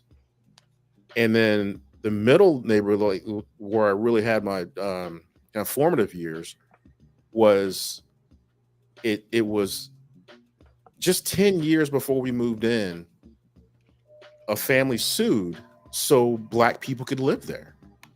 I didn't find this out till like 5-6 years ago, because I went to school with their son, and we know each other on Facebook, and he brought this up on a Facebook post when I think it was a anniversary of one of his parents dying or something like that, and he brought it up, and I was like, "Are you for real?"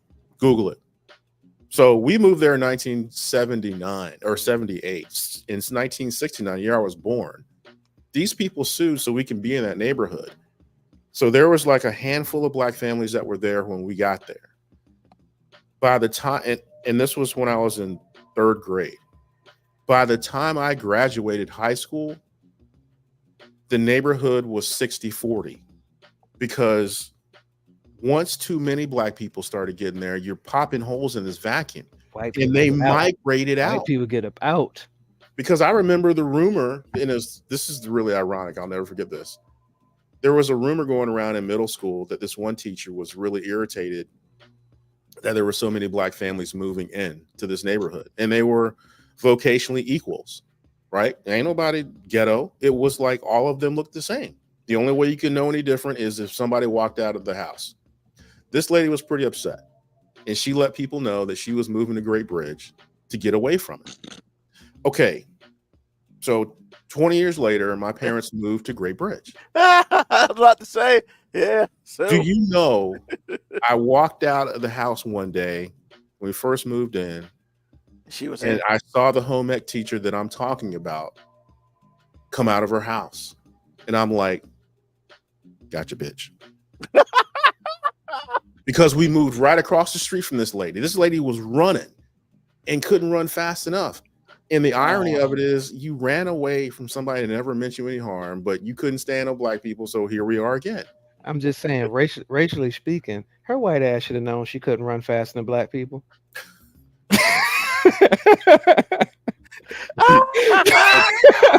Is he wrong? We caught her. We caught her at the finish line. Hey. We caught her at the finish line, because did I ever tell my dad this? I don't think I ever told my parents. But I remembered it. I remember it like it was yesterday. I walked out of the house and it was just like, what's up? Exactly. She didn't know me because I never had her class. But that rumor you knew of her. Yes. And it's just like, and the other funny thing was, as we were there, especially, like after her husband passed, it's like she was the nicest person. We got along. Not we, like me personally, but she knew my parents or whatever it was. Yeah. So again, man, like I said, it's like being a kid, being a product of the suburbs, it stunted growth. It stunted Black growth. That's how I know what I'm talking about, because some of these dudes I'm talking about wanted nothing to do with growth.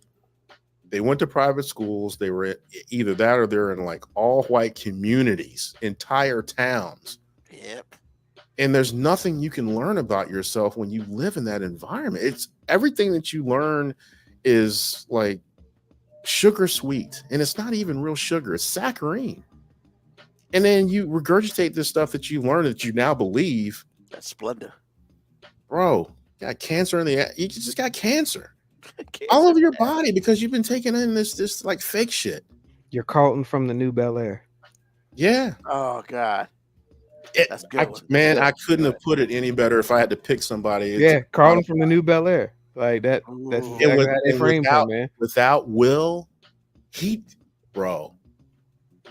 I'm telling you, man, there are people like Carlton, and Carlton showed growth, but it took Will to get him there.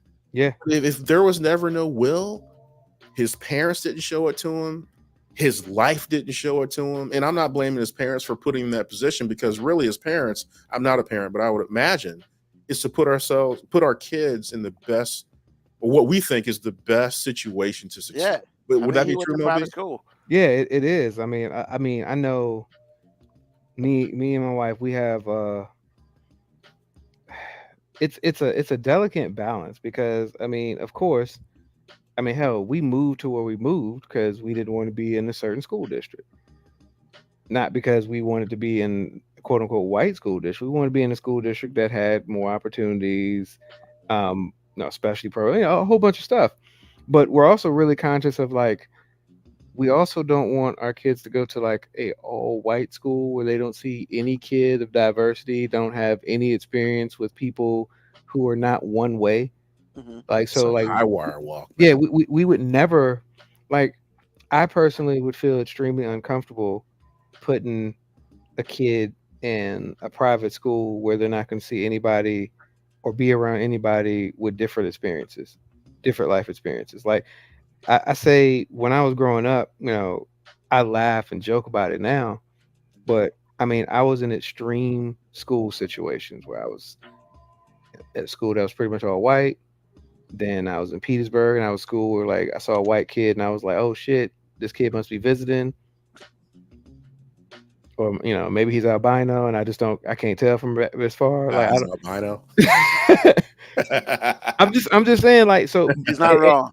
And growing in that experience, like, as a kid, if I'm being honest, I hated it, because when I was at school in Savannah, I was the black kid that spoke different, and it's because you speak like your environment a lot. So I was always taught to enunciate and everything, but I also spent a lot of my time on the other side using all types of slang terms and listening to music that I had no fucking business listening to. So I was the black kid that talked funny, and then I would go to my own family's neighborhood and I was a black kid that talked like I was white. You know what I'm saying? So I never fed in, but fast forward to now, I feel like I'm appreciative of all experiences, because I truly don't ever really feel uncomfortable anywhere. I do have some internal fears that I have admitted to and make me sound weird, where I say large groups of white people do make me uncomfortable.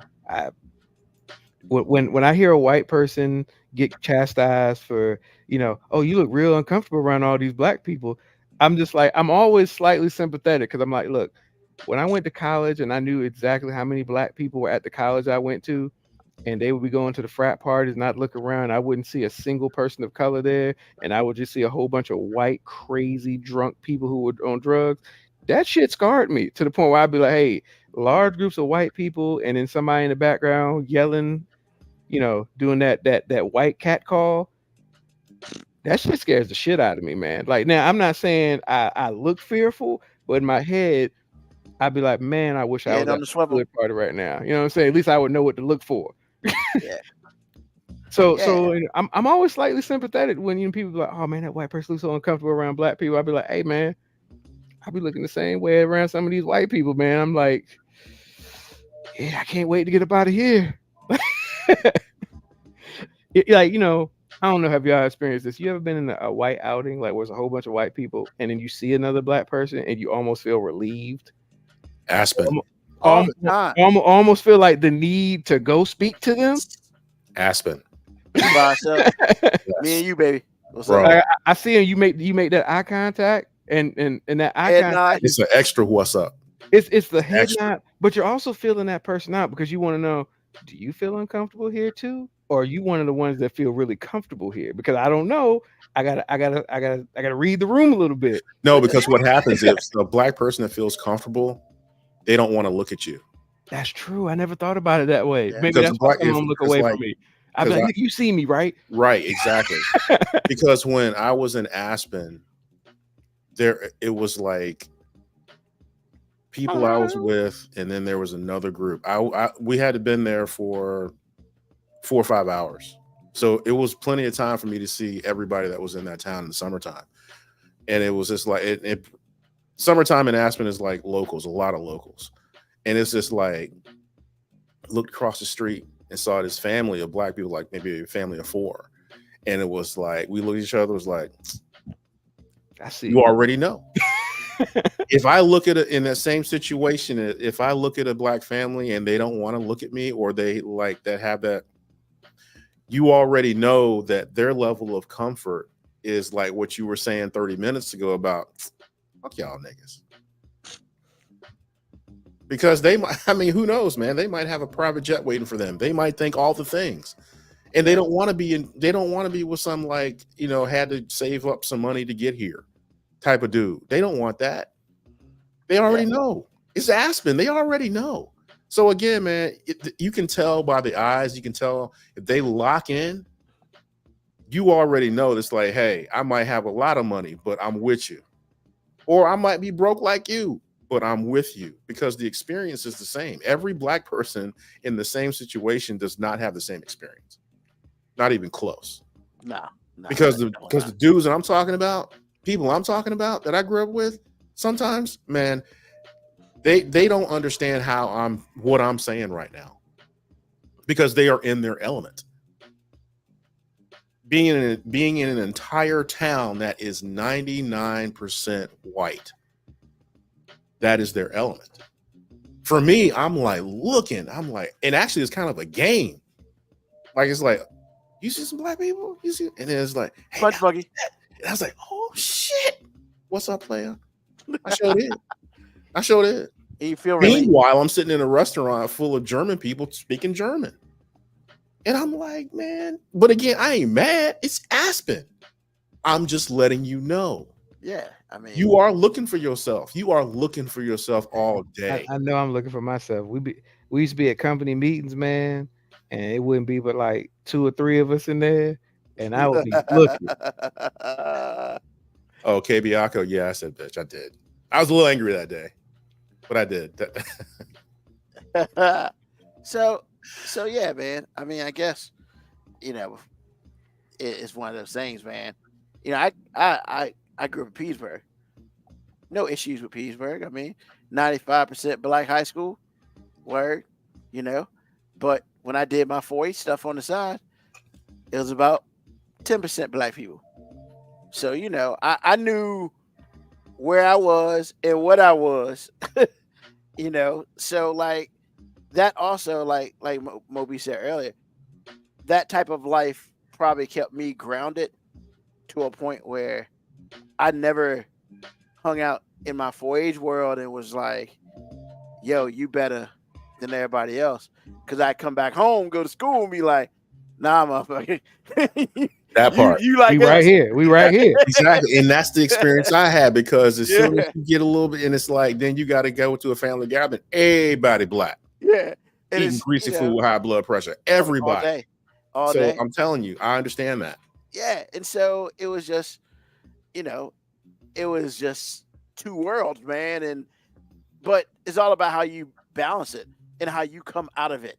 Because like I could have easily become Carlton and still went to Petersburg High School and whatever. I mean, but I didn't. But I also wasn't like the opposite of that either. I felt like I had a really good balance, and stuff like that. But yeah, I think some people don't understand somehow. It's hard for everybody, regardless of what color you are. Some things are handed to you because of your skin color. Some things you have to work for because of your skin color. But more importantly, who you are is a direct reflection, can be a direct reflection of your skin color, unless you change that. because if you're surrounded by a certain type of person every day, you're probably going to be similar to that, unless you have made a decision to, you know what, let me see what else is out there. Diversify your bonds. Yeah, that's right. And that's the thing. Like, you know, I ain't never gonna be mad if somebody diversifying their bonds. However, I won't be mad if you diversify your bonds and you come back dumber than you left. Like, yo, I can't wait to see the video. But then again, I don't want to see that video y'all talked about with the dude who said that policy killed Black Wall Street. Like, I might lose it after hearing that, because as a person who found out about Black Wall Street within the last 10 years, I mean, to be honest, infuriates me completely. And like, for a black person to sit here and say some bullshit like that is like, what? Well, yeah, we need to fight right now. And I'm not a fighter, man, but I feel like I need to take some watches off and shit. We need to go right now. Because if that's what you truly believe, we need some education up in Once this again, to what should I say? Don't hate the player, hate the game. Yeah. You know what I'm saying? Because that clearly means he was never given the actual story. He was given the story in the cliff notes that they wanted to provide for him, or that he wanted to hear. Yeah. I mean, but still, once again, we say it all the time. Go do your own research and blah, blah, blah. But there are times where we're just not saying that because it sounds like cool shit to say. Nah, motherfucker. You don't know about Black Wall Street? Go educate yourself properly. You know, don't worry about hearing it from us. Don't worry about hearing it from somebody else. Go fucking read about it. You know? Just like Juneteenth, you know, when one of my supervisors that, you know, said, "Hey, it's Black Freedom Day," and I was just like, you know what? That's some insensitive shit, right? Strong. And here's the thing: that person didn't mean any negativity from it. It was just like, hey, I mean, I guess you ain't wrong, but you wrong. I mean, it's the day the black people found out that they were quote unquote free. But I mean, the freedom shit actually had happened a long time before that. Kind of did. I mean, and and I get us celebrating it. Was that the start of CP time? Was that? No, was that because that was white generated, sir. Yeah. CP time is black generated. Hold on, AG. It's yes. I get what you're saying. It's black generated. I get what you're saying, but did that make it acceptable? What? No. Okay. It's never acceptable to be tardy. I'm just saying. I just want to make that distinction. I'm just saying. I feel like if I work at an all white company and I show up late and they be like, "Hey, you were supposed to be a time." Hey, I was supposed to know I was free a year and a half too, but you know, y'all niggas didn't tell me that either. You know what I'm saying? You happy? You should be happy I showed up. Yeah, I would laugh at that, but you would get fired. I'm just saying. I said that movie that was good. Now you can go. Yeah, don't come back. Get the fuck out of here, racist ass motherfucker. Like, yeah. So, yeah, man. All we're saying is, as we say all the time, just attempt to learn some shit. I mean, like, if you don't hear it from us and be like, we're gospel. Yo, go read a book. Or go look some shit up. Like, I'm always weary about to go look some shit up, man. Like, honestly, that's true. There's some things in life. Just go fucking get a book. And can I say this? Wikipedia is not legit all the time. Because people write that shit. Just like people have made a whole bunch of versions of the Bible. But my thing is, Ruben, I hear what you're saying. But the sad part is this. You are presuming these people want to know something else. Yeah, true. Yeah. I mean, and I'm telling you from experience, they do not. Okay, they sound like they're white counter. They don't want to know any better because what they're feeling, what they think they know makes them feel comfortable. And it's all about comfort. It'll be the death of you. But it's all about comfort. It's like, taking slavery out of textbooks and making it a vacation or some sort of vocational school for Black people makes me feel better. Telling me that there They were weren't slaves. They weren't women are slaves. They having just babies worked. stillborn and having periods on each other does not make me comfortable. Don't tell me that. They weren't slaves, AG. They were just working for non-existent wages. They were That's it. indentured servants, Is that what they were doing? Yeah, they were working for room and board. You know, especially with the whips and shit. Yeah. I mean, Okay. what it say? Were they free to go, Moby? I mean, Yeah. Were they free to find better opportunities? They were free to go back to that place where they're staying at. That shack. That's not free. I want to go to another shack somewhere else. Can I do that, sir? No, I can't. I mean, Master somebody else Gap paid work, for them. yeah. Somebody else paid for You know what? That's exact. I'm so glad them. because that's my point. But see, I can't say that because it make me feel uncomfortable, sir. Or make you feel guilty about your whiteness, because we all know how fragile that is. Oh, Jesus fragile. Christ. But I'm the one Ah. that's supposed to get over it. Appreciate you. Yeah. Okay. That's what we're All doing. right. So, I mean, AG, let's keep it going, man. What's on your mind? Yeah, what's on my mind is other bigotry and all this contradictions. Okay, if you watch TV at all, streaming or not, the commercial for the drug Apretude that prep for HIV, I guess. I might be Yeah, I'm aware. Well, for the last 2 or 3 years, I was trying to train myself to not think or say stuff like "that's gay" or "that sounds gay" or "you look gay." It's okay. I get where that comes from. So, okay, I try to just take things for what it is. And once I can get some proof, I'll call that what it is. Well, I'm watching this commercial one day, actually last week. And I was like, wait a minute. This product is obviously geared towards gay, LGBTQAI for real, especially apparently gay men, because it seems like all the women are heterosexual. So I'm like, okay. And they all have all the cues of gay men in gay environments.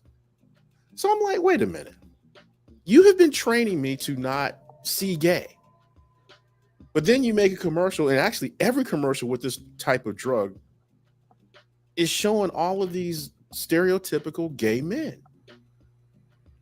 But I'm the one that's supposed to have to shut my fucking mouth about what looks and sounds gay. Get the fuck out of here. I'm not even going to try anymore. If it looks gay, it is gay. Because if it's okay for you to make the commercial, and again, this is not to a man saying, I'm portraying myself this way. This is a product that's being marketed by a company. And no one is up in arms about it. Because I promise you. And they air that shit all the time, too. All the time. Every time me and my wife talk about it, too, I'm like, yo, like, are we... They might as well call it gay cancer. Exactly. Because, like I said, man, it's like the women, and actually they're doing lesbians a disservice as far as I'm concerned. Every woman, and it doesn't matter which drug it is, there's 2 of them. Truvada, I think, is the other one. Every woman, I think that's a diabetic drug. Huh? I think Truvada is diabetic. Okay, never mind. So it's Apretude then. Okay, so every woman in these commercials that I can recollect is heterosexual. No. No? Because in the commercial, it says that which is interesting that I've seen this commercial so much that I know this what I'm about to say. Because it says they only subscribe it for people who've been men at birth. Oh, so this is a male drug. Yes. Then why is a woman in it at all? Because if the woman has switched genders, basically it's saying that if the woman used to be a man, this drug is for them, but it's not for women. And that's why you see the heterosexual women, because they have, is also for heterosexual men, but you don't really see that relationship a lot in the commercial. But you do see two women, but basically what they're saying is one of them used to be a man. No, that's not what I'm saying, Ruben. I'm Well, no, telling that- I'm confused as fuck now. No, that's what they're. No, I'm saying that's what they're saying. No, That's why you see it. It's a whole bunch of confusion. Yes, I agree okay. with you. Only thing I'm saying is every time I see a heterosexual, every time I see a woman in this, because I've seen what you're talking about also, where the Yeah. big tall dude that's used to be a dude is not a dude anymore, marries the little guy. Okay, I get that. Yeah. Or the three dudes that Yeah. have transitioned to be women. Yes. I get that too. What I'm saying to you is they have women that are clearly heterosexual and they're focusing on her.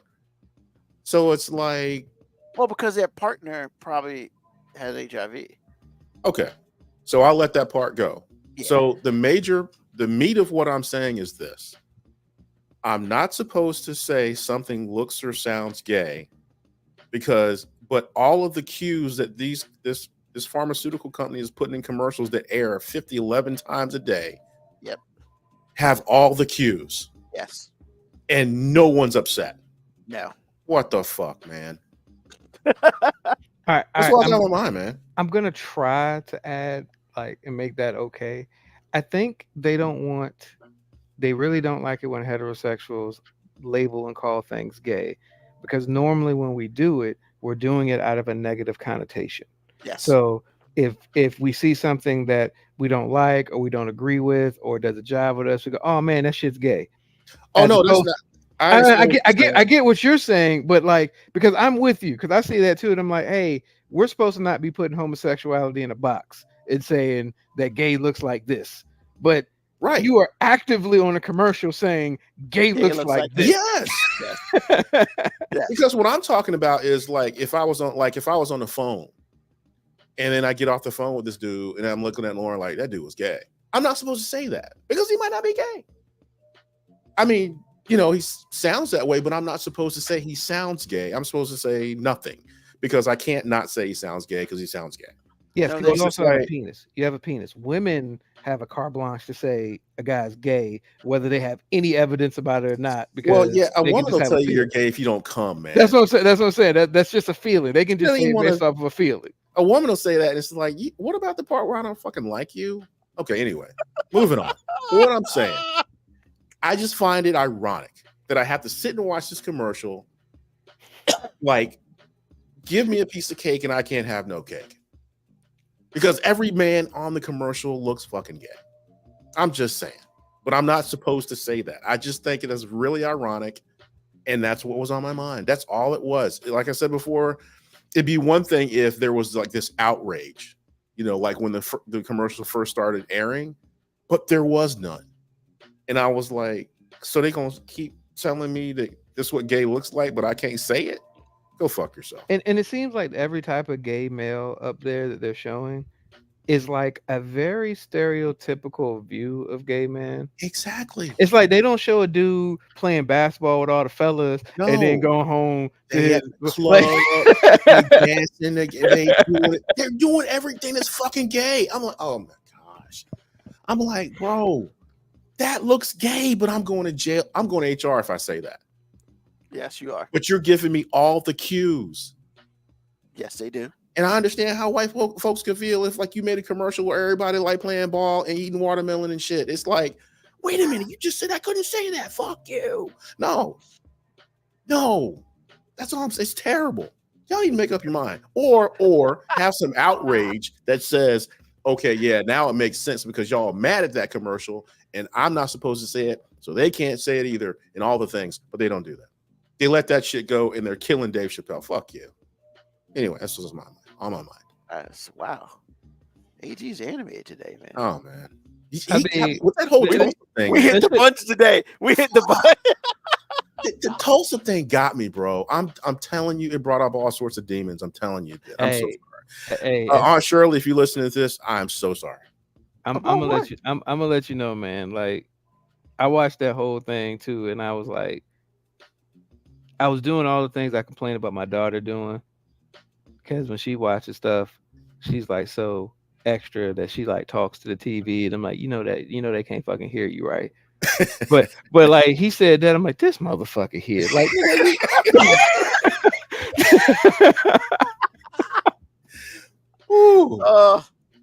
I appreciate y'all's understanding. Thank you. I mean, hey man, My everybody poor gets wife has to one. listen to this too. Everybody gets one, boy. It's I mean, you ain't sounding like this since the Tyler I mean, Perry I thought we were about to start talking about some Tyler Perry stuff. That's I really thought was Tyler Perry is like, it's just whole with different Tyler animal. Perry. The thing with him at this point is, and thanks to Mo B for this, it's like I know who you are. I know this is for me, and I'm not going to waste my time on you. And he's brilliant, bro. He's brilliant. He knows who his target audience is. Exactly. I'll watch the stuff that's actually good, and I'll take it with a grain of salt, and it's fine. It's like whatever. Shout out to the whole Janet Jackson thing, upgrading after she destroyed a perfectly good marriage. Yeah, fuck her. So whatever. But here's the thing. I firmly, like, in my heart, like in my heart of hearts, believe if the three of us were hanging out and Tyler Perry can't come kick it with us, and there were no cameras around, and there was like nothing where he was gonna get negative backlash, we'd fucking love Tyler Perry. I bet he cool as shit, and he'd probably be honest and be like, man, I ain't making this shit for y'all. Y'all got dicks. Exactly. I make money off of vaginas, bro. I know what my audience is, bro. I know y'all niggas hate me, but that's cool. Y'all can hate me all the way to this fucking bank that I literally own. I tell you what, I would respect him if we were hanging out and he said, yo, man, I got daddy issues. Man, come on, player. Plus, I make all this money. I'm good. I'm buying these drinks right now. Yeah, I would totally respect that. He was like, man, before I started to decide that my target audience was only going to be vaginas based on my, being homeless and all and trying to get that bag, I found a way to get that bag. And look, if y'all niggas hate me, y'all niggas just hate me. But I'm paying. I mean, you know what I'm saying? Well, I'll tell you what, I got money now. So shut the fuck up. I got money now. I'm gonna stop hating the player and just hate the game. Because he's not the only one out here doing it. So no. He's just doing it better than everybody else. Exactly. He's just doing it better than everybody else. He's making so much money off of poor performances and bad writing. It's awesome. So good for you, sir. The cinematography ain't even good. All them shows, none of it's good, sir. Oh my God, the lighting's horrible. The audio's horrible. It's like, dog, you are making millions off of a $15 budget that you're doing at your own fucking studio. Exactly. Because I'll never forget the time I could have swore I saw an overhead mic in the shot. I was like, fuck. No, he don't about that shit. You probably saw the shadow of it. You might not saw the actual mic, but you probably saw the shadow. And they were probably like, hey man, we ain't got time for that editing. Man, it could have been somebody's dick. I don't know. It was just might have been. It was just fucking bad. Yeah. And then, but no, I believe he would be a really cool dude. And I do appreciate what he did for Harry and Meghan. I do. So it's just a fuck him on a very just low level now. I'm like, I mean, and then But yeah, the Janet Jackson thing, he probably wouldn't even be mad at you if he was like, man, fuck you for that shit you did with Janet. He'd probably be like, yeah, but that was kind of jacked up. I got paid. I got paid. I'm glad all gal got paid, but that was fucked up. Anyway. Gonna fucking upgrade. And he's probably like, look, man, I can't make a movie that has women accountable for their own actions. Niggas, absolutely. Ain't nobody gonna buy that shit. Ain't nobody gonna buy that shit. He made that movie and it wasn't successful. And it didn't do well.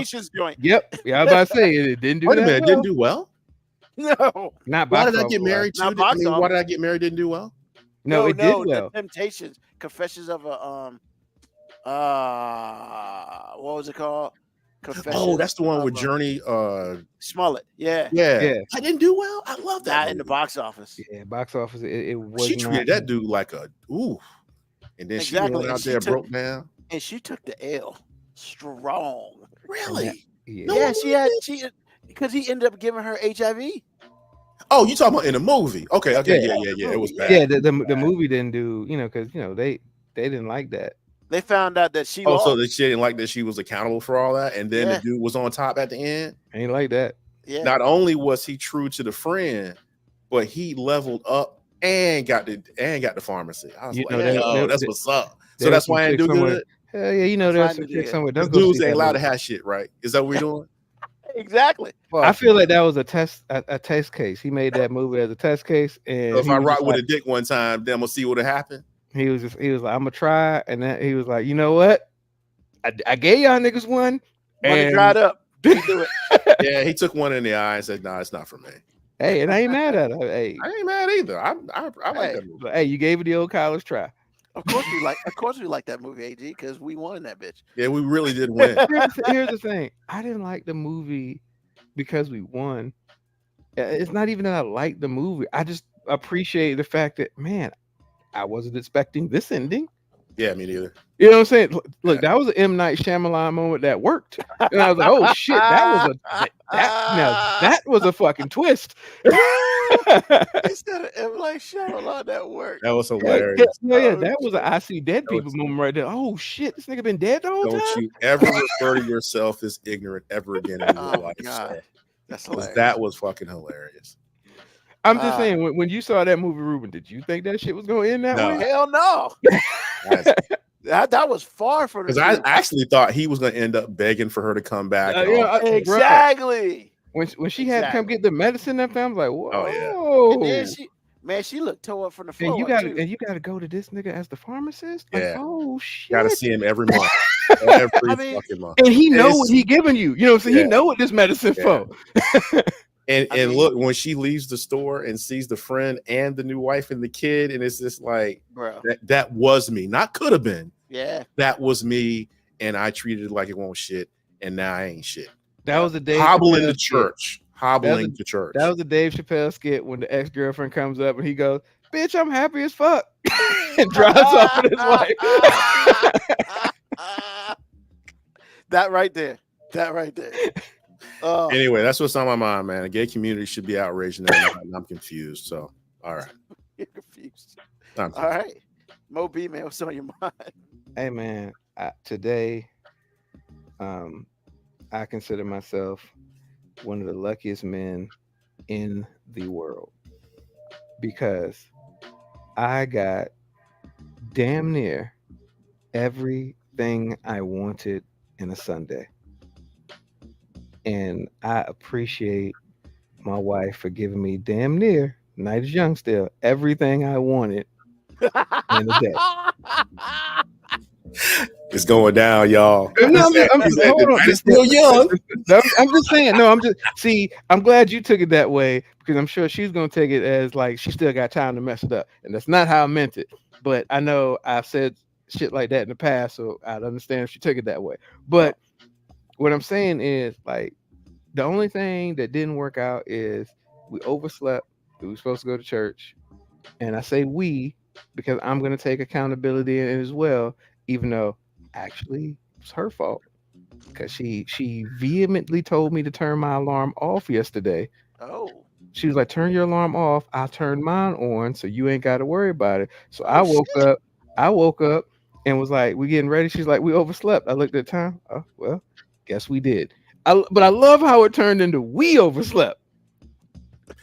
Look, man, hold on. I did. Wait a minute. Wait. No, but agent, gonna take a response. You said you're gonna take accountability, then you threw under the bus. No, but here's the thing.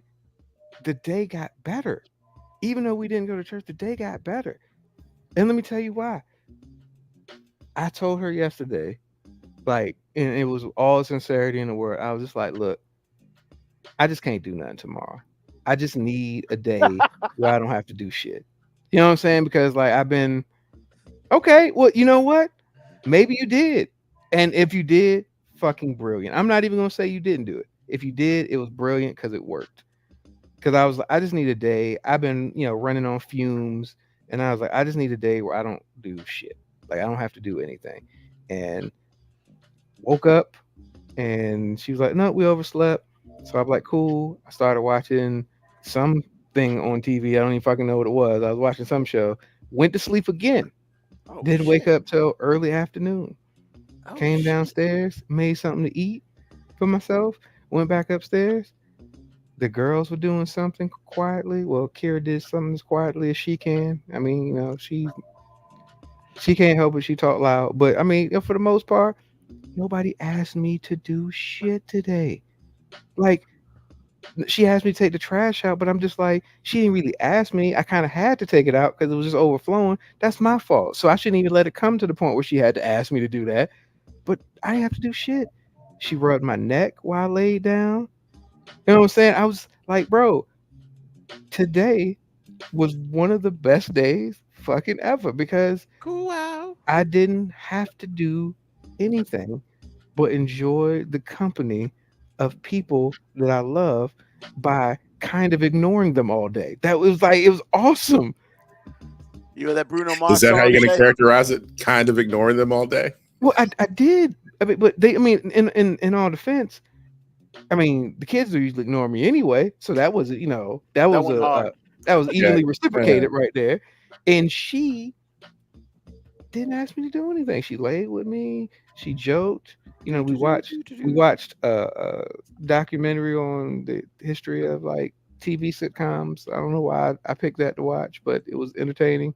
But like literally, we were just chilling, and I didn't do shit today. Like, not one fucking constructive thing was achieved in my life today, and it was awesome. And I thank her for that because oftentimes I treat doing things that are really my responsibility as if it's some burden that's on my life. And I don't mean to do that. But like, you know, sometimes I just be tired. So it is a burden, but they're not a burden, if that makes any sense. It's like, you know, sometimes I just ain't got it. And today she was just like, you ain't gotta have it. I got everything. She made food for them tonight. You know, today, usually Sundays the day I cook, but like it was just like I ain't have to do shit. Damn, you got Father's Day Part 2? Bro, it was awesome, man. And I'm just like, I gotta give her flowers, man. Like, as much as I complain about some shit, a day like this happens, and I'm just like, yo, fuck all that bullshit I was talking about you earlier. Like, you awesome. Like, you're awesome. I don't you admit that you're saying these things, man. Baby, I was just in a different place. I love you. Apparently, he's always in a different place. No, AG, you know why I admit to these things, man? Because I'm just owning my shit, man. Like, I know, like, I am not the easiest person to be with. I am not always the most. I'm not the softest person to be with. I say a lot of shit like off the top of my head, and I don't necessarily think about like how it's going to be perceived or taken. I'm sorry. You see what W.R. Brown just said. Oh, you AG'd me. He really did. Hey, wasn't that such a reversal? Because he was pissed on his shit. Yeah, yes, it's juxtaposition for sure. That's fine. But I mean, yeah, I was like, man, like, you know, and I don't mean like I'm bad. I just know who I am. I say a lot of things, and I necessarily don't mean them to be harsh or anything. I just have a censoring problem sometimes. You know, like I don't pay my censor enough money, and he just gives me a shitty job, and I say things. Man, and you gotta get a better anger translator. No, man, fuck that. See, I can get away with not having a good censor because I feel like I have a really good PR person. You know what I'm saying? Like, you know, if you fuck up, you know, as long as you have a good public relations person to kind of spin it, and you know, hey, because people love forgiving you. people love a good redemption story, man. What about the part where Pat Robinson get better? What about that? If you are self-aware, you're actually. If you're going to be self-aware, don't you then in turn have to be responsible with that information and get better? AG, this is me getting better. See, you're not acknowledging my progress right now, sir. I'm not. I don't see any progress. Hold on, because he's talking about it. He's talking about it. Not only am I talking about it, I'm also showing like actual gratitude for it. Now I know I'm framing it in a very me type of way, but I can't be somebody I'm not. Again, progress not seen, sir. Progress not seen. Hold on. Okay. All I'm trying to say is I don't always do the best job of showing my appreciation for the little things because sometimes I'm so micro-focused on accomplishing a goal of making sure everything in my life is good and everybody else in my life is good. And that can make me seem very negative about my reality. And my reality actually is I've got it fucking great. Like, even the things that sometimes are stressful and, you know, keep me up at night, they're all as they say, first world problems. You know what I'm saying? They're all like, if you've got this problem, you got a good fucking life. You know what I'm saying? Because I'm not necessarily worried about super big shit anymore. Like I'm not like, oh man, what we gonna eat this week? I ain't there. You know, sometimes I'm like, I'm gonna have to be late on this bill. But I mean, we you know, that's better. Being late on the bill means I'm acknowledging that I'm still gonna have it. And you know, so I'm just trying to be and show more gratitude. So that's my progress right now, AG. I'm not saying that like I'm still not going to be that same asshole sometimes. I'm just going to try to be more conscious of it and at least cut it short. And when I do it, go, hey, my bad. I got to be better about this. You know what? I tell you what, my bad too, because I was seeing the bigger picture also. But you know what? Baby steps, sir. Appreciate you. Look, man, look, I'm going to get there, man. And the truth of the matter is like, she puts up with me and I don't know how sometimes. Like, look, I know I can frame a lot of things as if I'm putting up with her. That is not what's happening here. Like, well, actually, she's not on the show to defend herself, sir. I mean, she be in that chat pretty goddamn adamant. Like, you know what I'm saying? Like, I've heard her in a while. This is the first time, and you said some things. This is the first time I've heard her in a while. I mean, okay, but we ain't gonna act like she ain't said some harsh shit in this chat before, though. But and some of it's been unwarranted. AG, I know I feel like I'm caping for winter right now, but dude, anytime she comes out hard, she's Kate Worthy. She's usually reacting to your ass. And she's Kate Worthy. I just said that she's Kate Worthy. Okay, that's what I'm saying. Mean, here's the thing, man. You don't go caping for Ruben when I be busting his balls about shit. I'm not involved in this shit. See, you fell for that shit, AG. What? He out here turning this shit from him to me. I had nothing to do with this shit. Look, what I'm saying is this. If he tried to manipulate me, he still said a truth. Just saying. Yeah, but the truth don't need to be about me. Hey, AG, all good jokes contain truth. Well, yeah, the best ones do. Which is why a lot of times it seems like I'm saying a lot of shit about, you know, W.R. Brown, but I mean, these good jokes do be like, you know what? She's never really called me up here accurately. She's never said I was fucking lying about shit. He's not wrong. But she does respond sometimes like there are some half truths in there. No.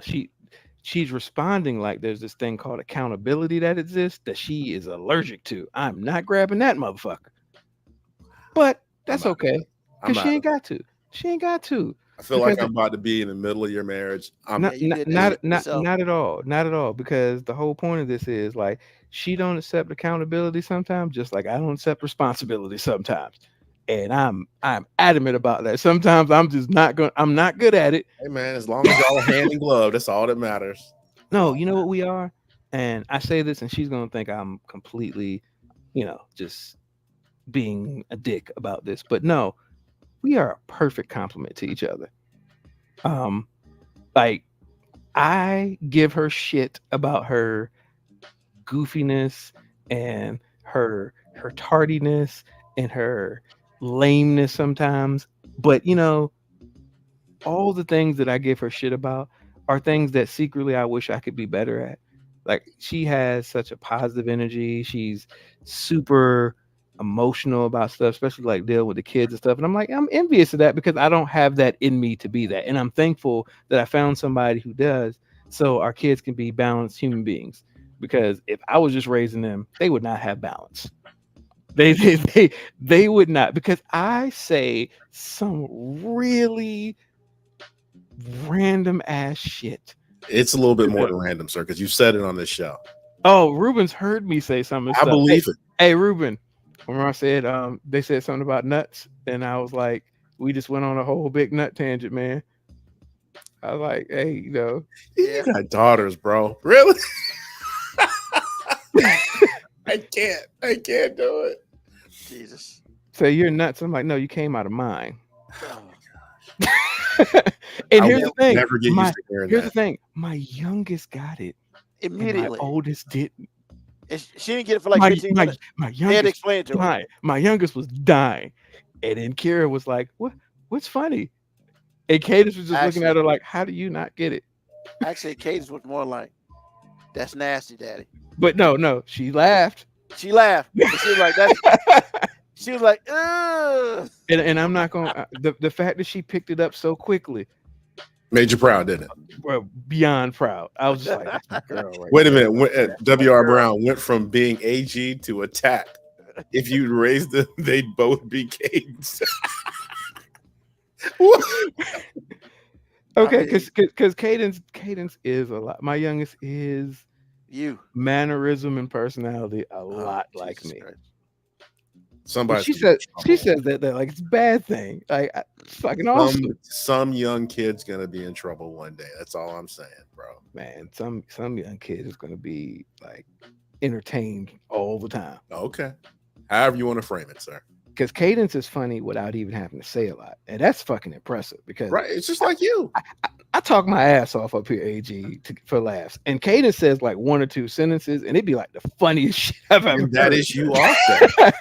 That is you also. So really, that's you. And you're not attacked. She was not attacked. I was just basically saying we have balanced kids, man. And in large part it's because of her, man. She literally is the best part of our kids. And I'm all the shit that we're gonna have to watch out for later on in life. But you always lead with an attack before you know that you do that, right?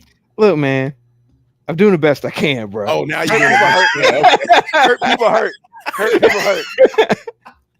That's all I'm saying. Doing Now, the best I now can, man. that right there was like 100% grade A deflection, sir. Absolutely. Hurt I people called hurt. him on some shit he does all the time. And it's just like now he's doing the best he can. Doing the best I can, man. Okay. I'm saying I'm just out Took here. it to a trying- dark place when you said that, sir. Hey, look, man, just taking it one day at a time, man. Okay. Just Anything you say. Fucking TV show. It's not life. Okay. Um, Go ahead. What's on your mind, Ruben? He talking crazy. yeah, go What's ahead, on go your ahead. mind, What's man? on your mind? Because I had a great fucking day because I have a great fucking wife. I have many what's of on my those. mind? I mean, I'm still a little pissed off at myself. That was Why? late. I was late, man. And actually, are you still tired? Because you're halfway falling asleep, it looked like. Nah, I'm Okay. not tired. And that's the problem. Like I took a nap and I don't take naps. And that's what happened. I took a Oh. nap. The alarm woke up. It woke me up. I shut it I off. mean, you sure as hell hit me up and was like, I'm up. And I was and like, then I went all right back to sleep. I was like, all right. I was physically up, but I wasn't up out the bed. That's the problem. If I'm Well, not make sure you standing don't up, do that again because you scared the crap out of me. I was like, something happened. Because I I mean, we mean- got the show notes this afternoon. I was like, what happened between then and now? I took a nap, so I can't be doing that. Okay. I thought you were taking a nap was cold to have that you had some young breezy over there that was gonna be distracting you and you didn't want nobody to call you and interrupt. And I'd have been like, bro, if that's the case, I mean, you could have just told me and AG to do the show without you. You could have, First of all, kept doing your thing. I appreciate the fact that you would think that something like that would ever happen to me, and I would use codes like that instead of just saying, "Yo, man, I'm about to get some." I'm out of business for an hour. Man, Ruben, But- you're a gentleman, man. I don't believe you do no shit like kissing and telling. I mean, that sound like some, other people shit. I don't think you would do that. He wouldn't kiss and tell, but we would certainly know. Maybe after the fact, I don't think he would, in the moment, I don't think he would tell you wouldn't have texted me and been like, hey, I got a young lady around the crib. Hit me up at 8:30 to make sure I'm good. Nah, Exactly. No, that you're right. He would have done. I would have been radio silent like I've been most of the Exactly. day. And then it'd have been like, "Hey, you heard from Ruben? I ain't heard from Ruben. What the fuck's going on?" So You'd have showed up on the show 30 minutes late with your bathrobe Disheveled. on. With My your hair been bathrobe on. fucked up. Looking like You'd have pulled a Dre. You'd have had your bathrobe on. You'd have been like, "Good evening, gentlemen." he's looking like Hugh Hefner. Yeah. Yeah. Good evening, gentlemen. I With apologize with my for bubble my pipe. I apologize apologize for for my my tardiness. Nah, man. Nah. I just, I my thing is, I appreciate everyone's time who takes time to listen to us, and I like to be on time, for it. Even though back in the day I was challenged that, we would start on CPT time, but that challenger has then since left. So, yeah, whatever. But yeah, today was definitely an oversight in a accident, so I do apologize for that. But with that being said, we still have one hell of a show. And I appreciate that. And I appreciate all of you for listening today. So, as you know, except when I take naps, apparently, we start this shit up at 9 o'clock on Sundays and we finish until we decide to get done. So today, I guess a little bit over because we started a little bit late. But we appreciate y'all hanging in. We appreciate those who are listening to us live. We appreciate those who will be listening to us on the podcast. That will come out sometime on the weekend. I appreciate AG and Moby for being here with me as well. And of course, as I always say, tell a friend, tell an enemy, just tell somebody about us. Hey, man, we do this on Sundays on the one day that apparently nobody else does podcasts, which is awesome. We ain't got no damn competition. We do on Sundays, 9 p.m. Eastern Standard Time until we get the hell off the air. Hey, man, good week. Let's do it again. Hope everybody has a great week out there. And if you don't, please, please, please don't kill nobody. And if you do, don't tell nobody because I won't dare. I was at a family barbecue. And with that being said, as we always do, peace, love, hair grease, soul, and deuces.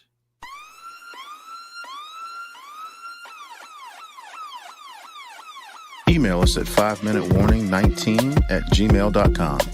And also leave comments on Facebook and Twitch. Search 5 Minute Warning.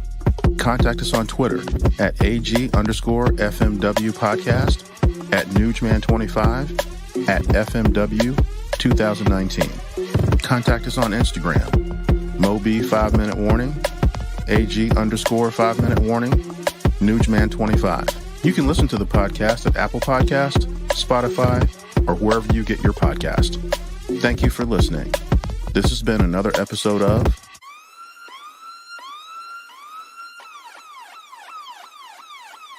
The 5 Minute